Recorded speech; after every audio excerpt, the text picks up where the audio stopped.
الأرض له الملك وله الحمد وهو على كل شيء قدير هو الذي خلقكم فمنكم كافر ومنكم مؤمن والله بما تعملون بصير خلق السماوات والأرض بالحق وصوركم فأحسن صوركم وإليه المصير يعلم ما في السماوات والأرض ويعلم ما تسرون وما تعلنون والله عليم بذات الصدور ألم يأتكم نبأ الذين كفروا من قبل فذاقوا وبال أمرهم ولهم عذاب أليم ذلك بأنه كانت تأتيهم رسلهم بالبينات فقالوا أبشر يهدوننا فكفروا وتولوا واستغنى الله والله غني حميد زعم الذين كفروا أن لن يبعثوا قل بلى وربي لتبعثن ثم لتنبؤن بما عملتم وذلك على الله يسير فآمنوا بالله ورسوله والنور الذي أنزلنا والله بما تعملون خبير يوم يجمعكم ليوم الجمع ذلك يوم التغابن ومن يؤمن بالله ويعمل صالحا يكفر عنه سيئاته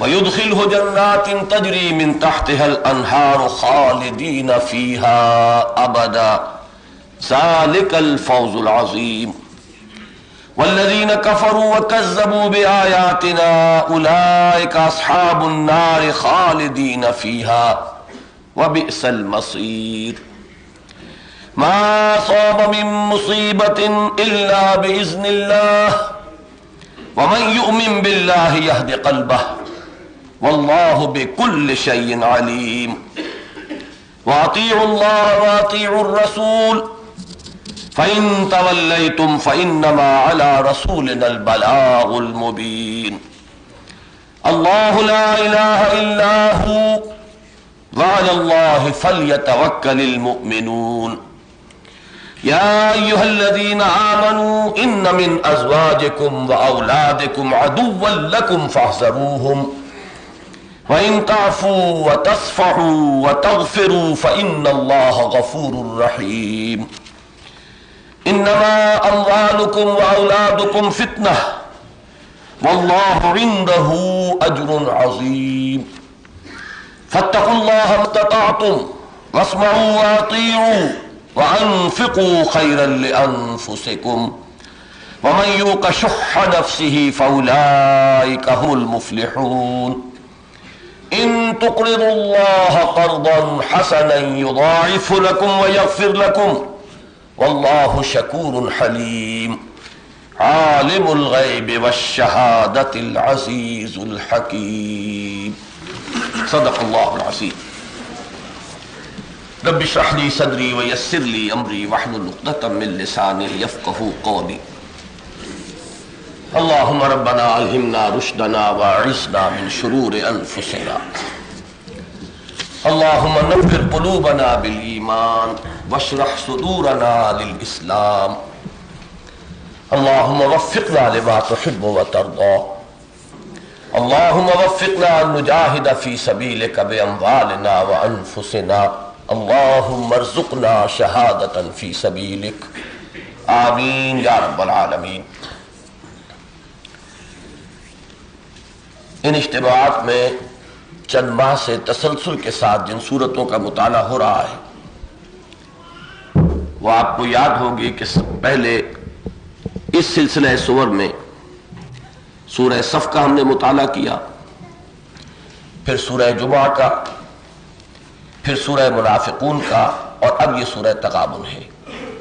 گویا کہ تسلسل کے ساتھ قرآن مجید میں 28ویں پارے میں جو یہ صورتیں آئی ہیں اس میں اتفاق ہے یہ کہ جو ہم نے مطالعہ قرآن حکیم کا منتخب نصاب مرتب کیا ہے اس میں سب سے بڑا حصہ اسی جگہ سے۔ ان صورتوں کے بارے میں بعض مجموعی باتیں میں نے کئی بار دہرائی ہیں، لیکن چونکہ ہر مرتبہ یہ ایک گمان رہتا ہے کہ کچھ حضرات شاید بالکل نئے ہوں، اس لیے دل میں یہ خواہش پیدا ہوتی ہے کہ چند باتیں اس میں سے پھر دہرا دی جائیں۔ پھر یہ کہ قرآن مجید کے بارے میں تو یہ بات اپنی جگہ بھی اٹل ہے کہ اس کا دہرا کر، جس کو میں کہا کرتا ہوں کہ ہیمر کرنا اس کی بنیادی باتوں کا، وہ ضروری ہے۔ اس لیے کہ ذرا ذہن منتقل ہوا ہے تو میں آپ کو بھی اس میں شریک کر لوں اپنے اس تاثر میں، کہ آپ یہ سوچئے کہ قرآن مجید میں جب حضور کو یہ حکم ہوا تھا کہ رتل القرآن ترتیلا، اور یہ حکم کس شد و مد کے ساتھ آیا کہ آدھی رات یا اس سے بھی زائد یا اس سے کچھ کم کھڑے رہا کرو اور قرآن کی ترتیل کیا کرو، اس وقت تک قرآن مجید میں سے کتنا حصہ نازل ہوا تھا؟ اسی کو دہرا کر، اسی کو بار بار پڑھنا، اسی کی ترتیل، اسی کی تکرار، کہ ماں ہرچے خواندائیم فراموش کردائیم اللہ حدیث دوست کے تکرار می کنیم۔ تو یہ جو تکرار ہے یقیناً یہ مفید ہے، اور قرآن مجید کے لیے خاص طور پر یہ تکرار جو ہے اس کا ہمارا اہتمام بہت ضروری ہے۔ بہرحال وہ چند باتیں جو ہے وہ پھر ذہن میں تازہ کر لیں۔ 27ویں پارے کی آخری سورت ہے سورہ حدید۔ یہاں سے مدنی صورتوں کا ایک سلسلہ شروع ہوتا ہے جو 28ویں پارے کے اختتام تک ہے۔ اس میں کل 10 صورتیں ہیں۔ پہلی بات یہ نوٹ کیجئے کہ قرآن مجید میں مدنیات کا، مدنی صورتوں کا بلحاظ تعداد سور اتنا بڑا گلدستہ اور کوئی نہیں۔ حجم کے اعتبار سے ابتدا میں 4 صورتیں جو آئی ہیں، بقرہ، آل عمران، نساء اور مائدہ، وہ سب سے بڑا گروپ ہے مدنی صورتوں کا، اس لیے کہ 6.25 پاروں پر مشتمل ہے۔ یہ 1.25 پارہ بنتا ہے، لیکن تعداد جو ہے صورتوں کی وہاں 4 ہے، یہاں 10 ہے۔ یہ سب سے بڑا گلدستہ ہے مدنی صورتوں کا۔ دوسری بات اس میں یہ نوٹ کیجئے کہ اکثر و بیشتر صورتیں کہ جو اس مجموعے میں شامل ہے سوائے سورہ حشر کے، یہ مدنی دور کے نصف آخر سے متعلق ہے، یعنی سن 5 سے لے کر اور سن 10 نبوی تک، ہجری تک، یہ مدنی دور کا نصف آخر ہوا۔ 10 برس ہیں تو 5 نکال دیجئے، 2 حصوں میں تقسیم کیجئے، پہلے 5 سال، دوسرے 5 سال، یہ صورتیں دوسرے 5 سال سے متعلق ہیں۔ تیسری بات یہ کہ ان میں اصل خطاب مسلمانوں سے ہے بحیثیت امت مسلمہ۔ اس میں نہ کفار و مشرکین سے کوئی خطاب ہے، نہ اہل کتاب سے، نہ یہود سے، نہ نصارہ سے۔ گفتگو کل کی کل جو ہے وہ مسلمانوں سے۔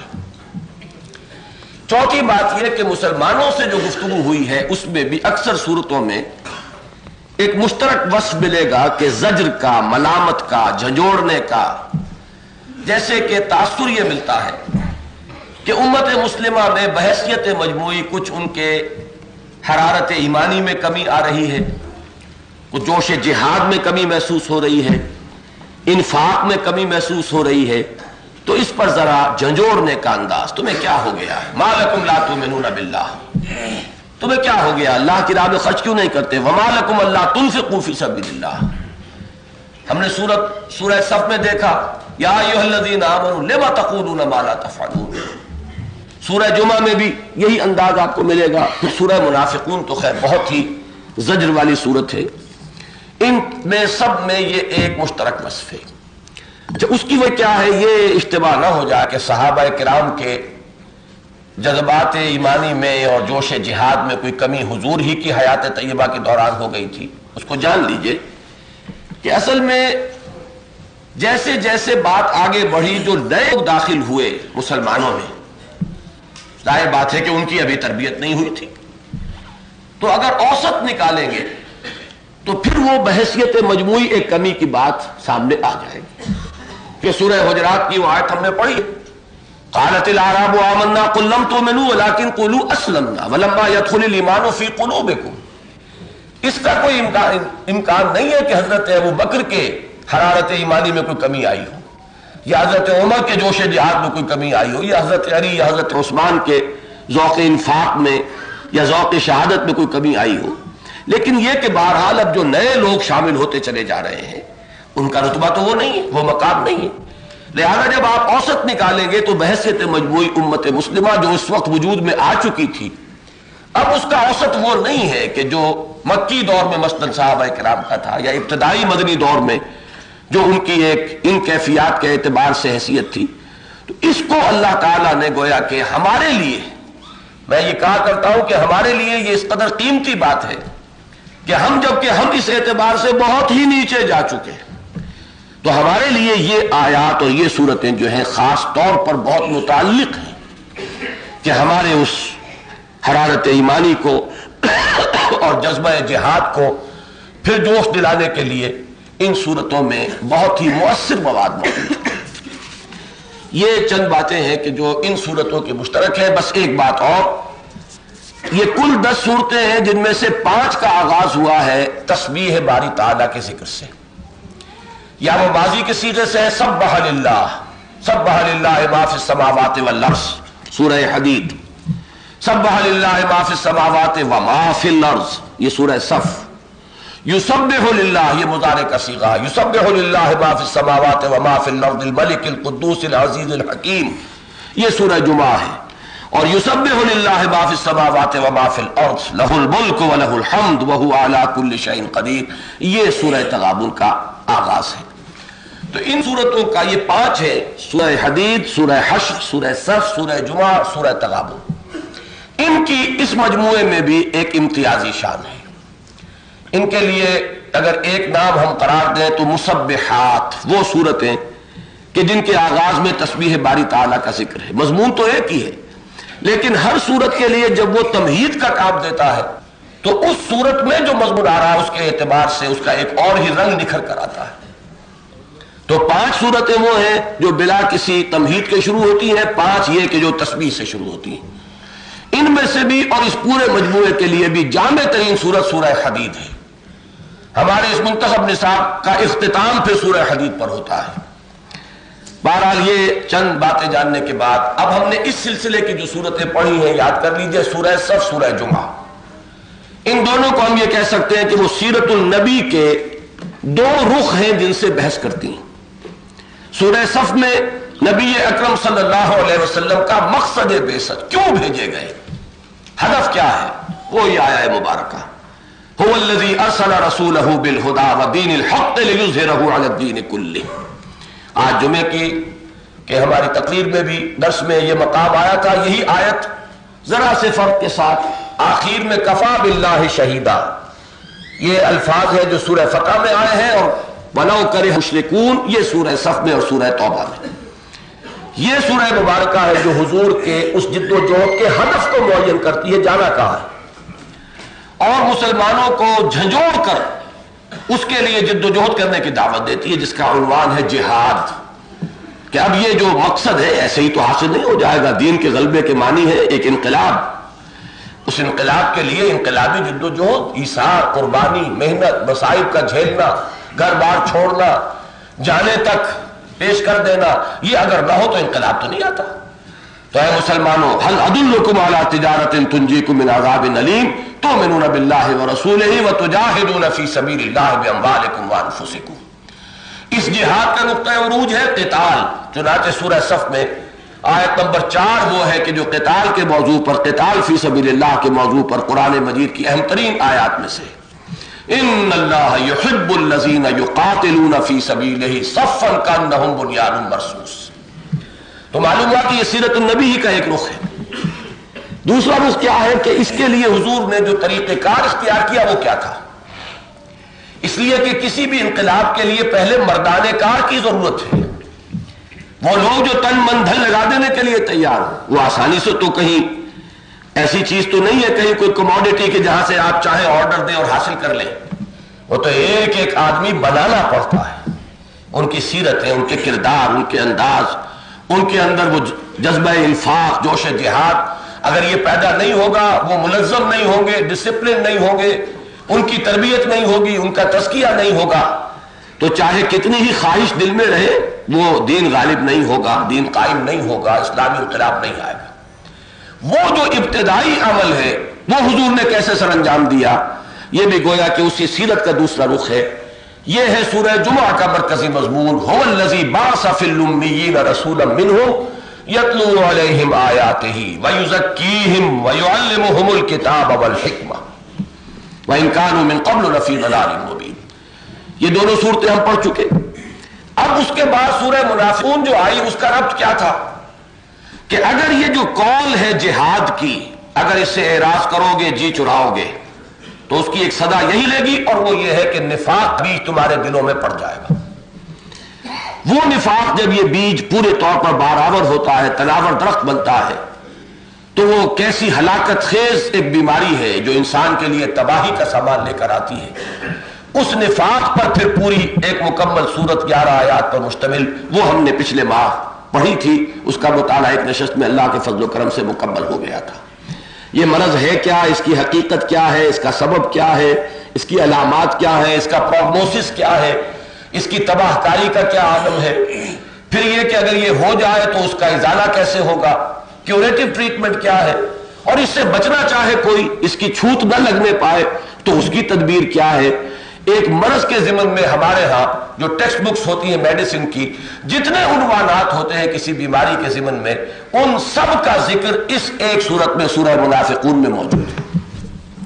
اب اس کے بعد چونکہ پھر وہ تصویر کے دوسرے رخ کی بات آ رہی ہے، دیکھیے کفر کے مقابلے میں ایمان، اور ایک ہے نفاق کے مقابلے میں ایمان، یعنی ایک معاملہ غیر مسلموں کا ہے، جب ان سے بحث ہوگی تو کفر اور ایمان یہ آئیں گے ایک دوسرے کے مقابل میں، یہ اینٹونیمز ہوں گے۔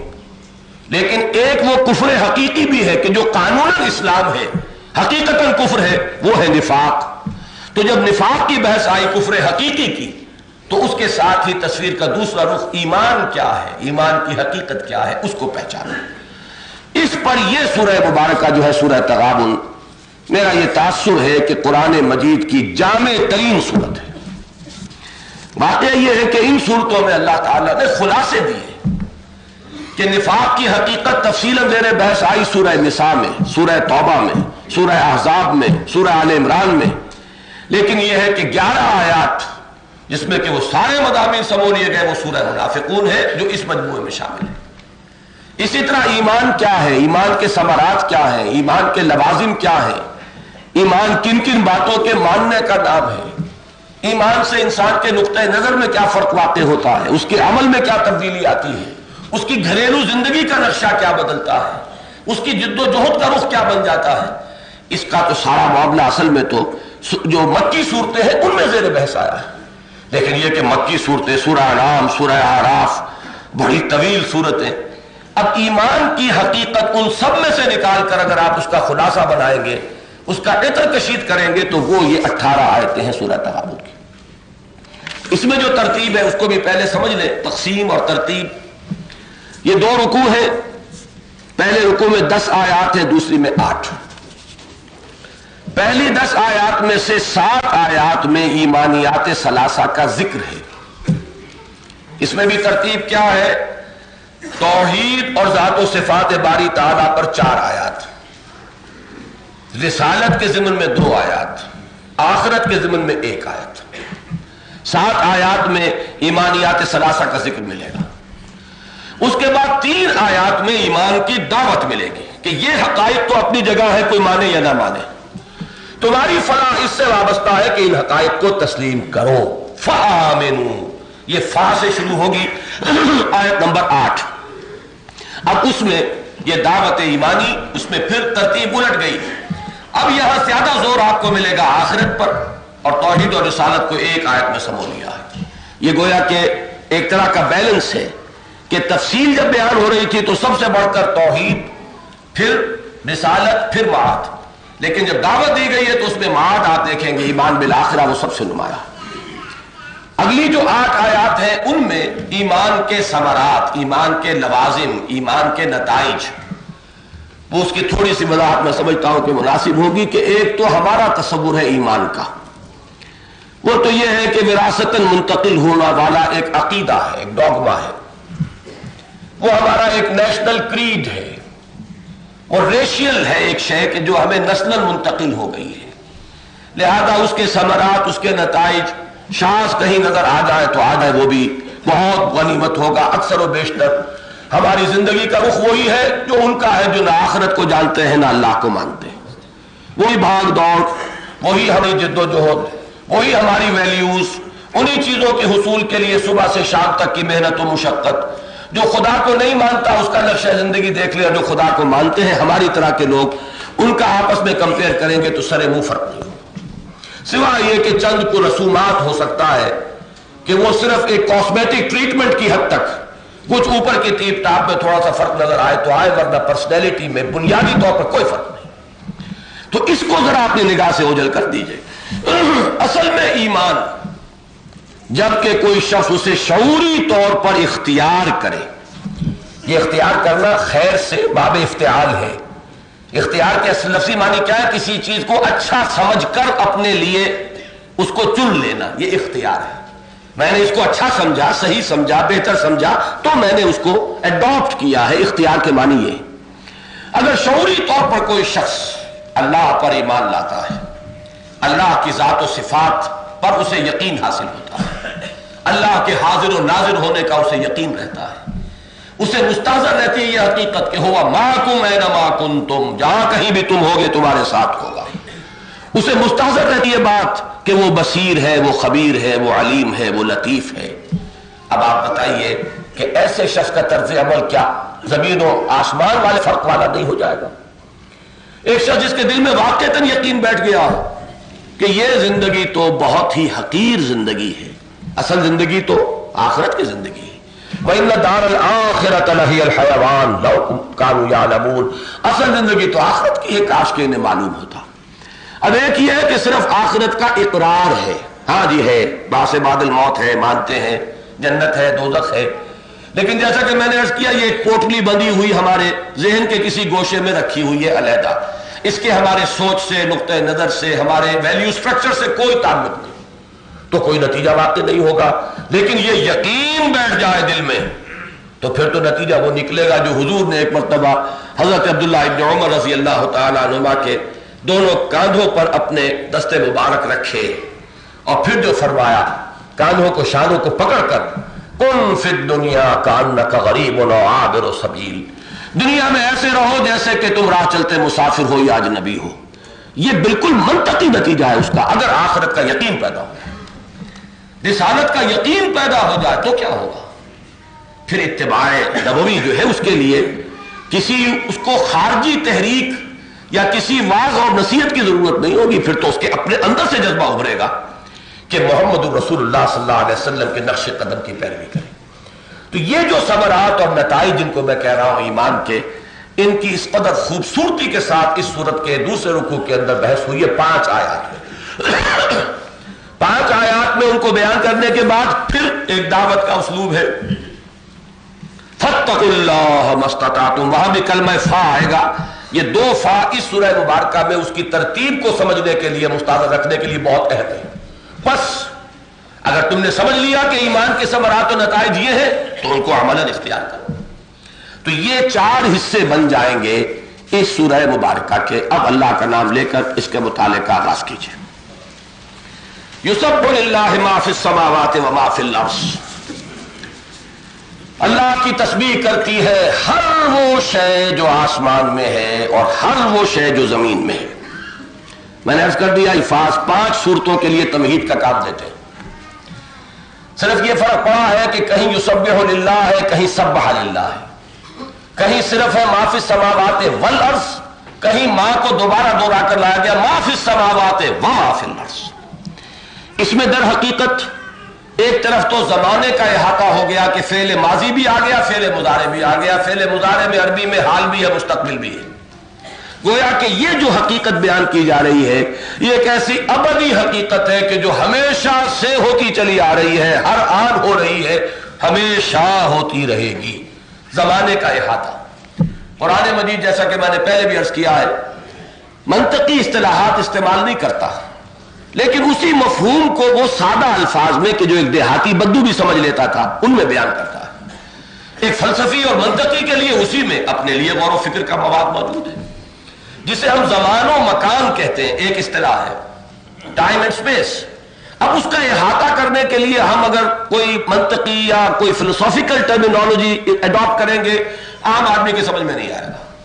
قرآن نے احاطہ کیسے کیا زمان کا؟ ماضی اور مضارع کو جمع کر دیا، زمانے کا احاطہ ہو گیا۔ ما فی السماوات و ما فی الارض، یہ کل مکان کا احاطہ ہو گیا، کل کون و مکان، سب کا احاطہ، جو کچھ کے آسمانوں میں اور جو کچھ کے زمین میں ہے وہ اللہ کی ہر آن تسبیح کر رہا ہے۔ اب یہاں سوال پیدا ہوا کہ اس میں مرکزی لفظ تسبیح، تسبیح کے معنی کیا ہے؟ ایک تسبیح وہ ہے دانوں دار 101 دانوں والی جو ہم پھیرتے رہتے ہیں، سبحان اللہ کی گردان اس پر ہم کرتے ہیں، یہ بھی تسبیح ہے۔ یہاں کیا مراد ہے؟ کائنات کا ذرہ ذرہ کس معنی میں اللہ کی تسبیح کر رہا ہے؟ تو پہلے لفظ تسبیح سمجھیے کہ اس کی اصل حقیقت کیا ہے۔ سبح یسبح کے معنی کسی شے کا تیرنا، خواہ وہ تیرنا پانی پر ہو تو اس کے معنی ہوں گے پانی کی سطح پر برقرار رہے، ڈوبے نہیں، خواہ کسی مدار میں تیرنا ہو تو اس کا مطلب کیا ہوگا؟ اپنے مدار پر برقرار رہنا، یہ ہے سبح یسبح۔ یہی لفظ آیا ہے ایک سے زائد مرتبہ قرآن میں، کل فی فلک یسبحون، یہ کل جتنے اجرام سماویہ ہیں یہ سب کے سب اپنے اپنے مدار میں تیر رہے ہیں، یہ سبح یسبح۔ اب اس کو متعدی بنانا ہو، جیسے تیرنے سے تیرانا، یہ متعدی ہو گیا، کسی اور کو تیرانا وہ ہے تسبیح، کسی اور کو تیرانا، کسی اور کو اس کی سطح پر برقرار رکھنا، یہ تسبیح ہے۔ اللہ کی تسبیح کیا ہے؟ کہ جو اس کا مقام بلند ہے، جو اس کا مرتبہ عالی ہے، اس پر اسے برقرار رکھا جائے، کوئی ایسا تصور اس کی ذات کے ساتھ وابستہ نہ کیا جائے جو اس کے شایان شان نہ ہو، اسے کسی پہلو سے گرا کر مخلوقات کی صف میں کھڑا نہ کر دیا جائے، یہ نہ۔ اب ہم کریں گے کیسے؟ اس کے لیے اب ہمارے ہاں کیا ہے، تسبیح کا ترجمہ ہوتا ہے اللہ کی پاکی بولنا، اللہ کی پاکی بیان کرنا۔ اب میں کبھی کبھی بڑا عجیب سا محسوس کرتا ہوں کہ یہ پاکی ناپاکی کا تصور اللہ کے ساتھ کیا ہے، وہ تصور کیا، لیکن یہ کہ ترجمے کی مجبوری ہے، وہاں ایک لفظ کی جگہ ایک لفظ لانا ہے، وہاں اس کی شرح کا موقع تو نہیں ہوتا۔ پاکی بولو اللہ کی، یا پاکی بولتی ہے اللہ کی ہر وہ شے جو آسمانوں میں اور زمین میں ہے، معنی کیا ہے؟ یہ معنی ہے اس حقیقت کا اعتراف و اقرار و اعلان کہ اللہ تعالی کی ذات ہر عیب، ہر نقص، ہر کوتاہی، ہر احتیاج، ہر ذوف سے پاک ہے، اعلیٰ ہے، عرفہ ہے۔ نہ اس کی قدرت میں کوئی کمی ہے، نہ اس کے علم میں کوئی کمی ہے، نہ اس کی حکمت میں کوئی کمی ہے، ایک ہستی کامل ہر اعتبار سے۔ اس کو کہنے کا ایک انداز منفی اسلوب ہے کہ اللہ پاک ہے ہر ذوف سے، ہر احتیاج سے، ہر کمی سے، ہر عیب سے، ہر نقص سے، یہ اسی کا منفی انداز ہے۔ جس کا مثبت انداز کیا ہوگا؟ اللہ کی ذات میں تمام صفات کمال بتمام و کمال موجود ہیں، یہ اسی کا مثبت انداز ہے، یہ حمد ہے، یہ تسبیح ہے۔ اسی لیے حدیث میں الفاظ آئے ہیں التسبیح نصف المیزان والحمدللہ تملؤہ، تسبیح سے میزان معرفت رب آدھی ہو جاتی ہے، یہ اعتراف کہ اللہ کی ذات ہر اعتبار سے، ہر ذوف، ہر عیب، ہر نقص سے پاک ہے، یہ اللہ کی آدھی معرفت آپ کو حاصل ہو گئی۔ اور جب آپ کو اس کے اندر اس بات کا رنگ پیدا کر لیا کہ لہ الاسماء الحسنی، تمام اچھے نام، تمام اچھی ایٹریبیوٹس اسی کی ہیں، اور بتمام و کمال اس کی قدرت ہے تو وہ علی کل شیء قدیر ہے، علم ہے تو بکل شیء علیم ہے، حکمت ہے تو کامل ہے، اختیار ہے تو مطلق ہے، کسی اعتبار سے کسی صفت میں کوئی کمی کا پہلو نہیں ہے، بس یہی کل معرفت ہے اللہ کی جو ہم حاصل کر سکتے ہیں۔ اس کے لیے تسبیح و تحمید، اسی لیے انہی جملوں کو ہمارے لیے خلاصوں کی حیثیت سے کہ ان کو رٹا کرو، دہرایا کرو، 33 بار کہو ہر نماز کے بعد سبحان اللہ، 33 مرتبہ کہو الحمدللہ، 34 مرتبہ کہو اللہ اکبر، اس لیے کہ یہ صرف الفاظ نہیں ہے، یہ تو در حقیقت خلاصہ ہے معرفت ربانی کا۔ اچھا، اب تسبیح کا اگر یہ مفہوم ہے تو سوال پیدا ہوتا ہے کائنات کی ہر شے کس طور سے یہ تسبیح کر رہی؟ اس میں نوٹ کیجئے، ایک ہے تسبیح قولی، زبان سے تسبیح کرنا، جیسے میں نے کہا سبحان اللہ۔ ایک ہے تسبیح حالی، جس کو ہم یوں کہتے ہیں زبان حال سے تسبیح کرنا، یہ بھی ایک زبان ہے۔ اب یہ کہ کائنات کی ہر شے کو اللہ نے کوئی زبان دے رکھی ہو جس سے وہ تسبیح کرتی ہو اللہ کی، یہ چیز بھی بعید از امکان نہیں ہے، اللہ ہی جانتا۔ سورہ بنی اسرائیل میں ہے اِن مِّن شَيْءٍ إِلَّا يُسَبِّحُ بِحَمْدِهِ وَلَٰكِن لَّا تَفْقَهُونَ تَسْبِيحَهُ، کوئی شے ایسی نہیں ہے جو اللہ کی تسبیح و تحمید میں لگی ہوئی نہ ہو مگر تم ان کی تسبیح کو سمجھ نہیں سکتے۔ اب تسبیح حالی کا جب میں ذکر کروں گا تو وہ تو ہماری سمجھ میں آتی ہے، یہ یقیناً اس سے علاوہ کوئی ہونی چاہیے کہ جو ہماری سمجھ میں نہیں آتی، اور اس سے میں نتیجہ نکالتا ہوں کہ ہر شے کو اللہ نے کوئی زبان دی ہے، اس کے آثار موجود ہیں۔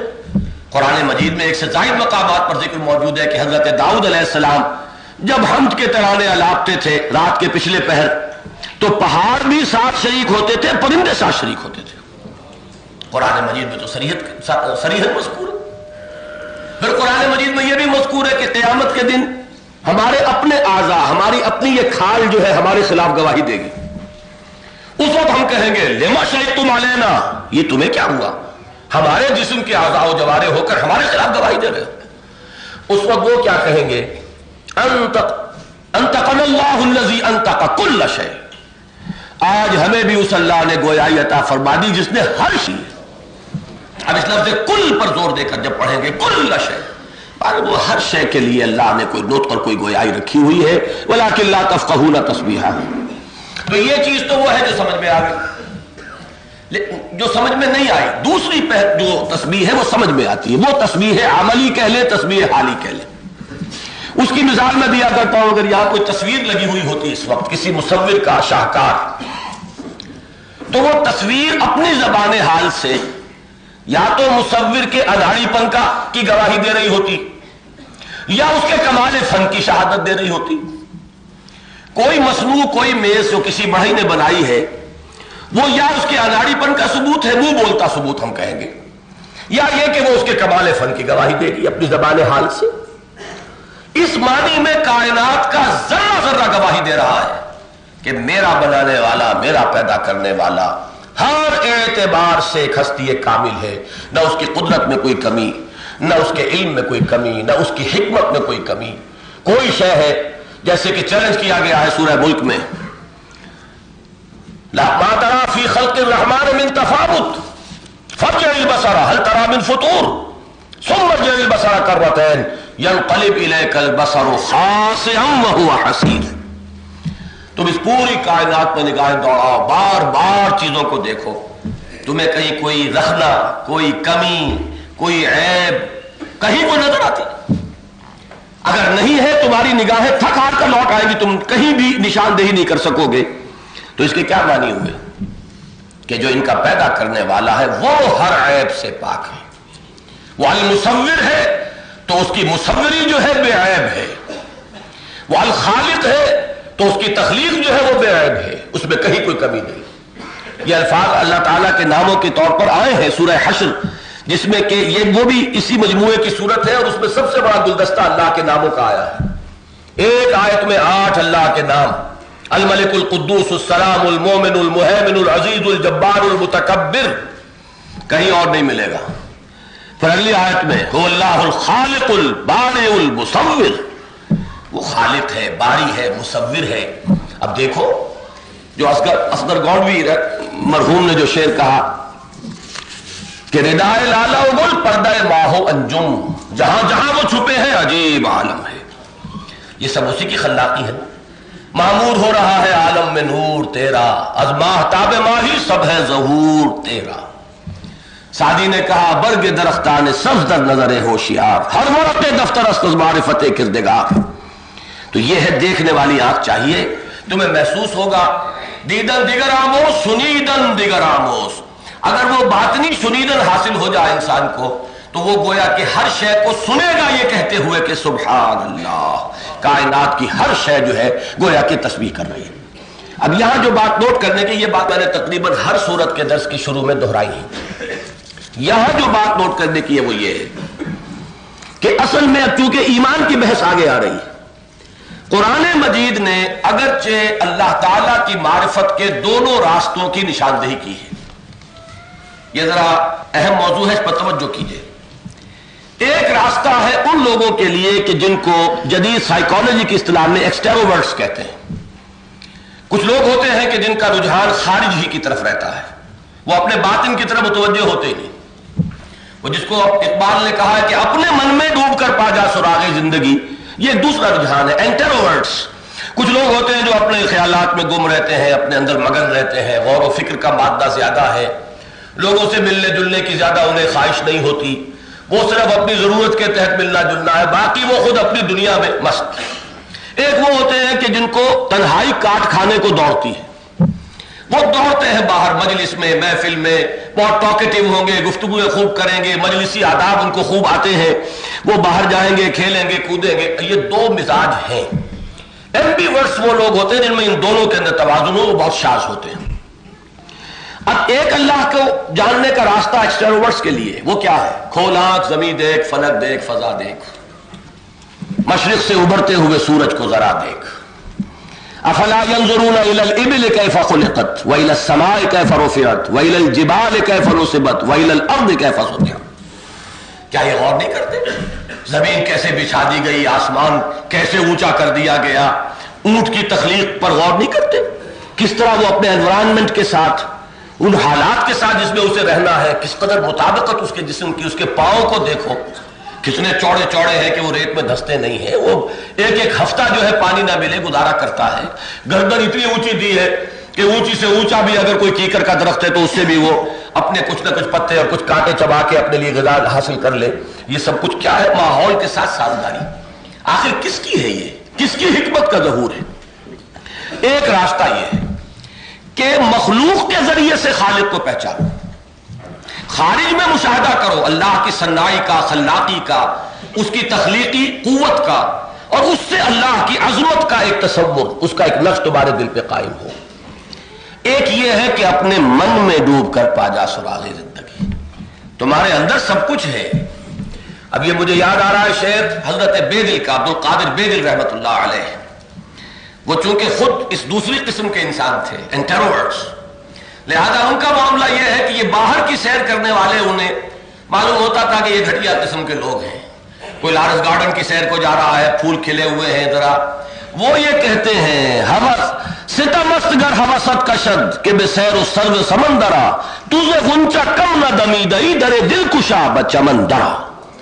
کتنے ظلم کی بات ہے کہ تم گھومتے پھرتے ہو، کہیں کسی باغ کی سیر کرتے ہو، کہیں پھولوں کا منظر دیکھتے ہو، خوش ہوتے ہو.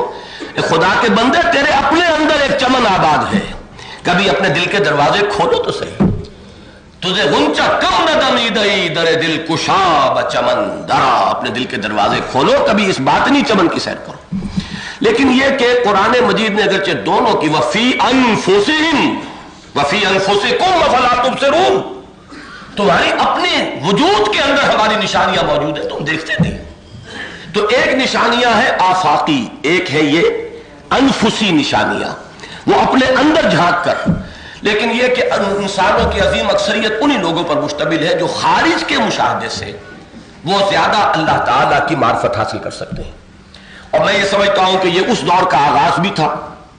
یہ فزیکل سائنسز، یہ سب کیا ہے؟ در حقیقت اس خارج کا مطالعہ ہے.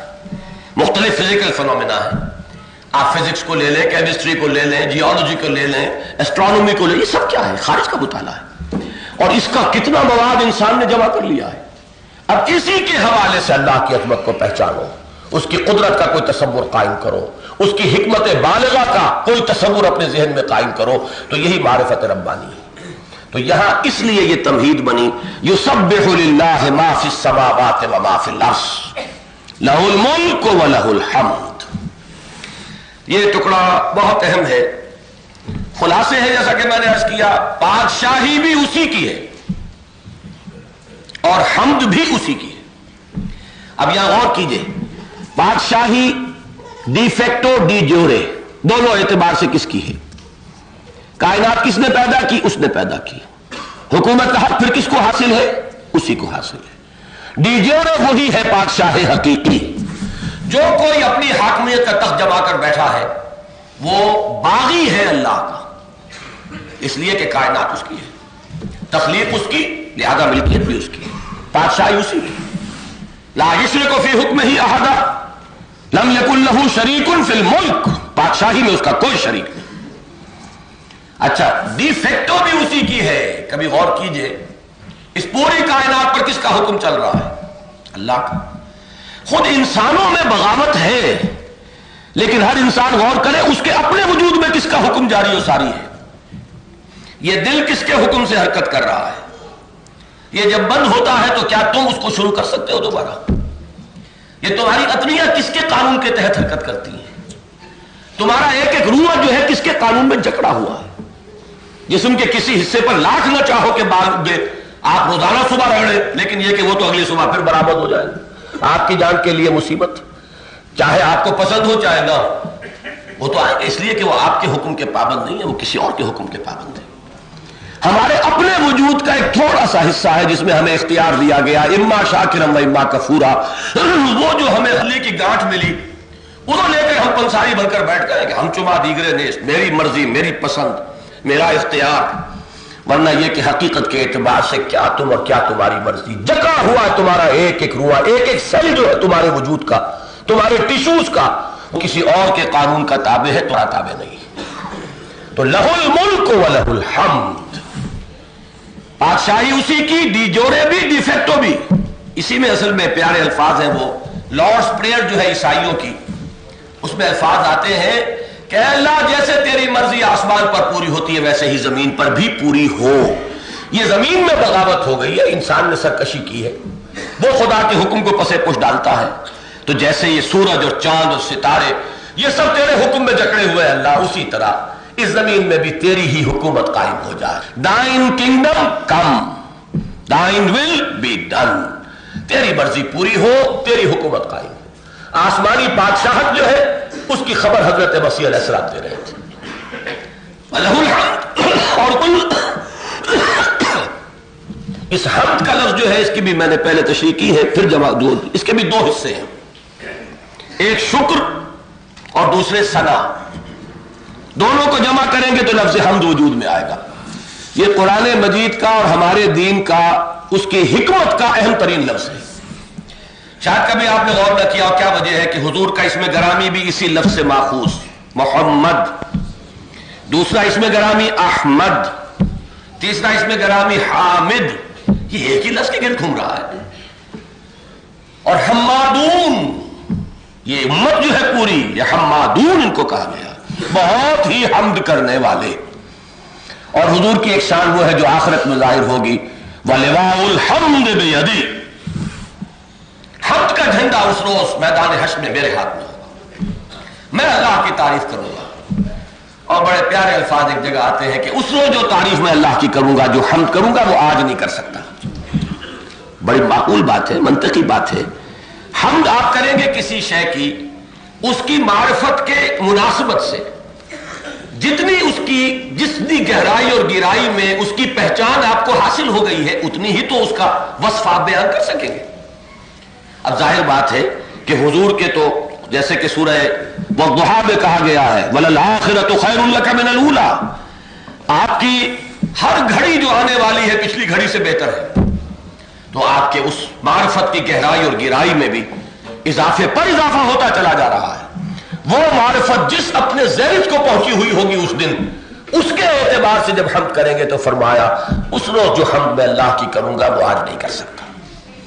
تو حمد اللہ کے لیے ہے، یعنی شکر کل اللہ کے لیے، اس لیے کہ جو کچھ ہے اسی کا عطا کرتا ہے، ہمارا وجود اس کا عطا کرتا، اس وجود کے ساتھ جو صفات ہے اس کی عطا کرتا، علم ہے تو اس کا عطا کرتا، کوئی قوت و ارادہ ہے اس کا عطا کرتا، ہمیں اگر رزق دیتا ہے تو وہ دیتا ہے، ہماری ضروریات میں ہم رسانی فرماتا ہے تو وہ اس کا کام ہے، لہذا شکر کل کا کل اس کے لیے۔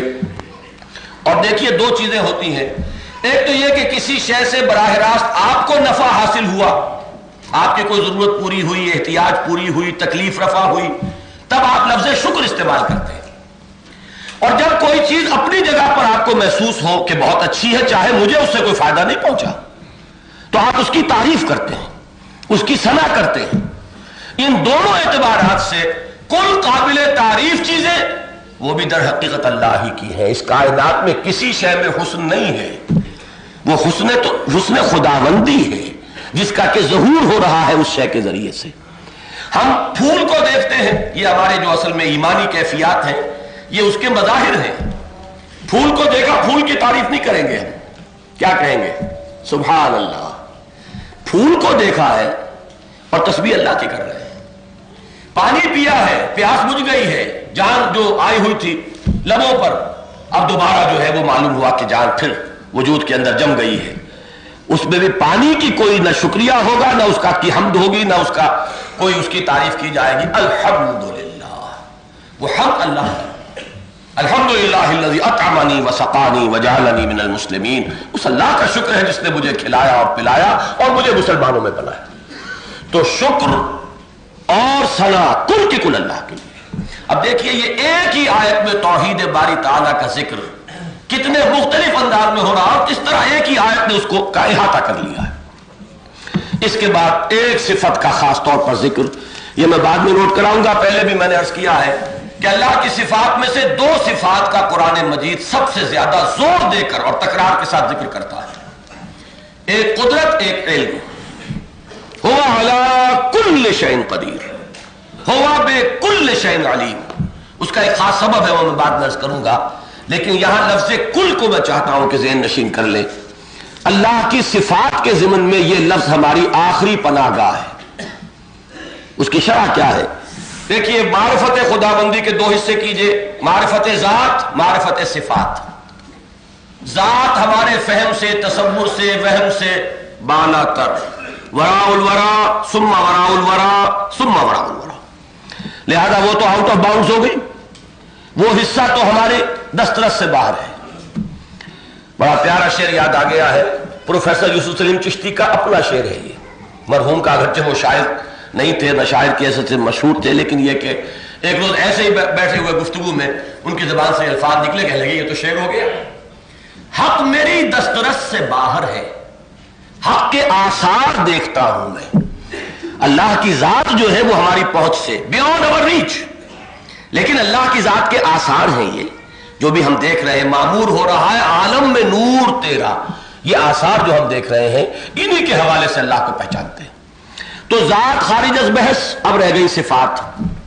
صفات کے بھی دو پہلو ہیں، ایک ہے کیفیت، ایک ہے کمیت، ایک اس کی کوالٹی، ایک کوانٹٹی۔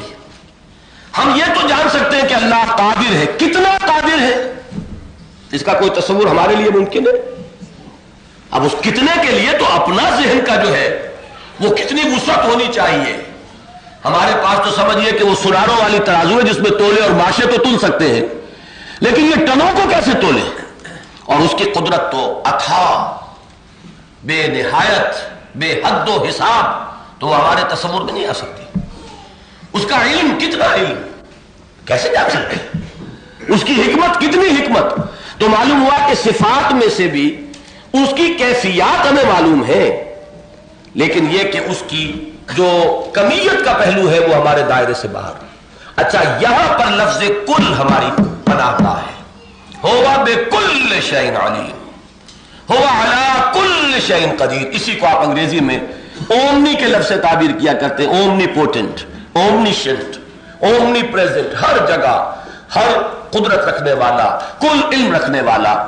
وَهُوَ عَلَىٰ كُلِّ شَيْءٍ قَدِيرٌ، وہ ہر چیز پر قادر ہے۔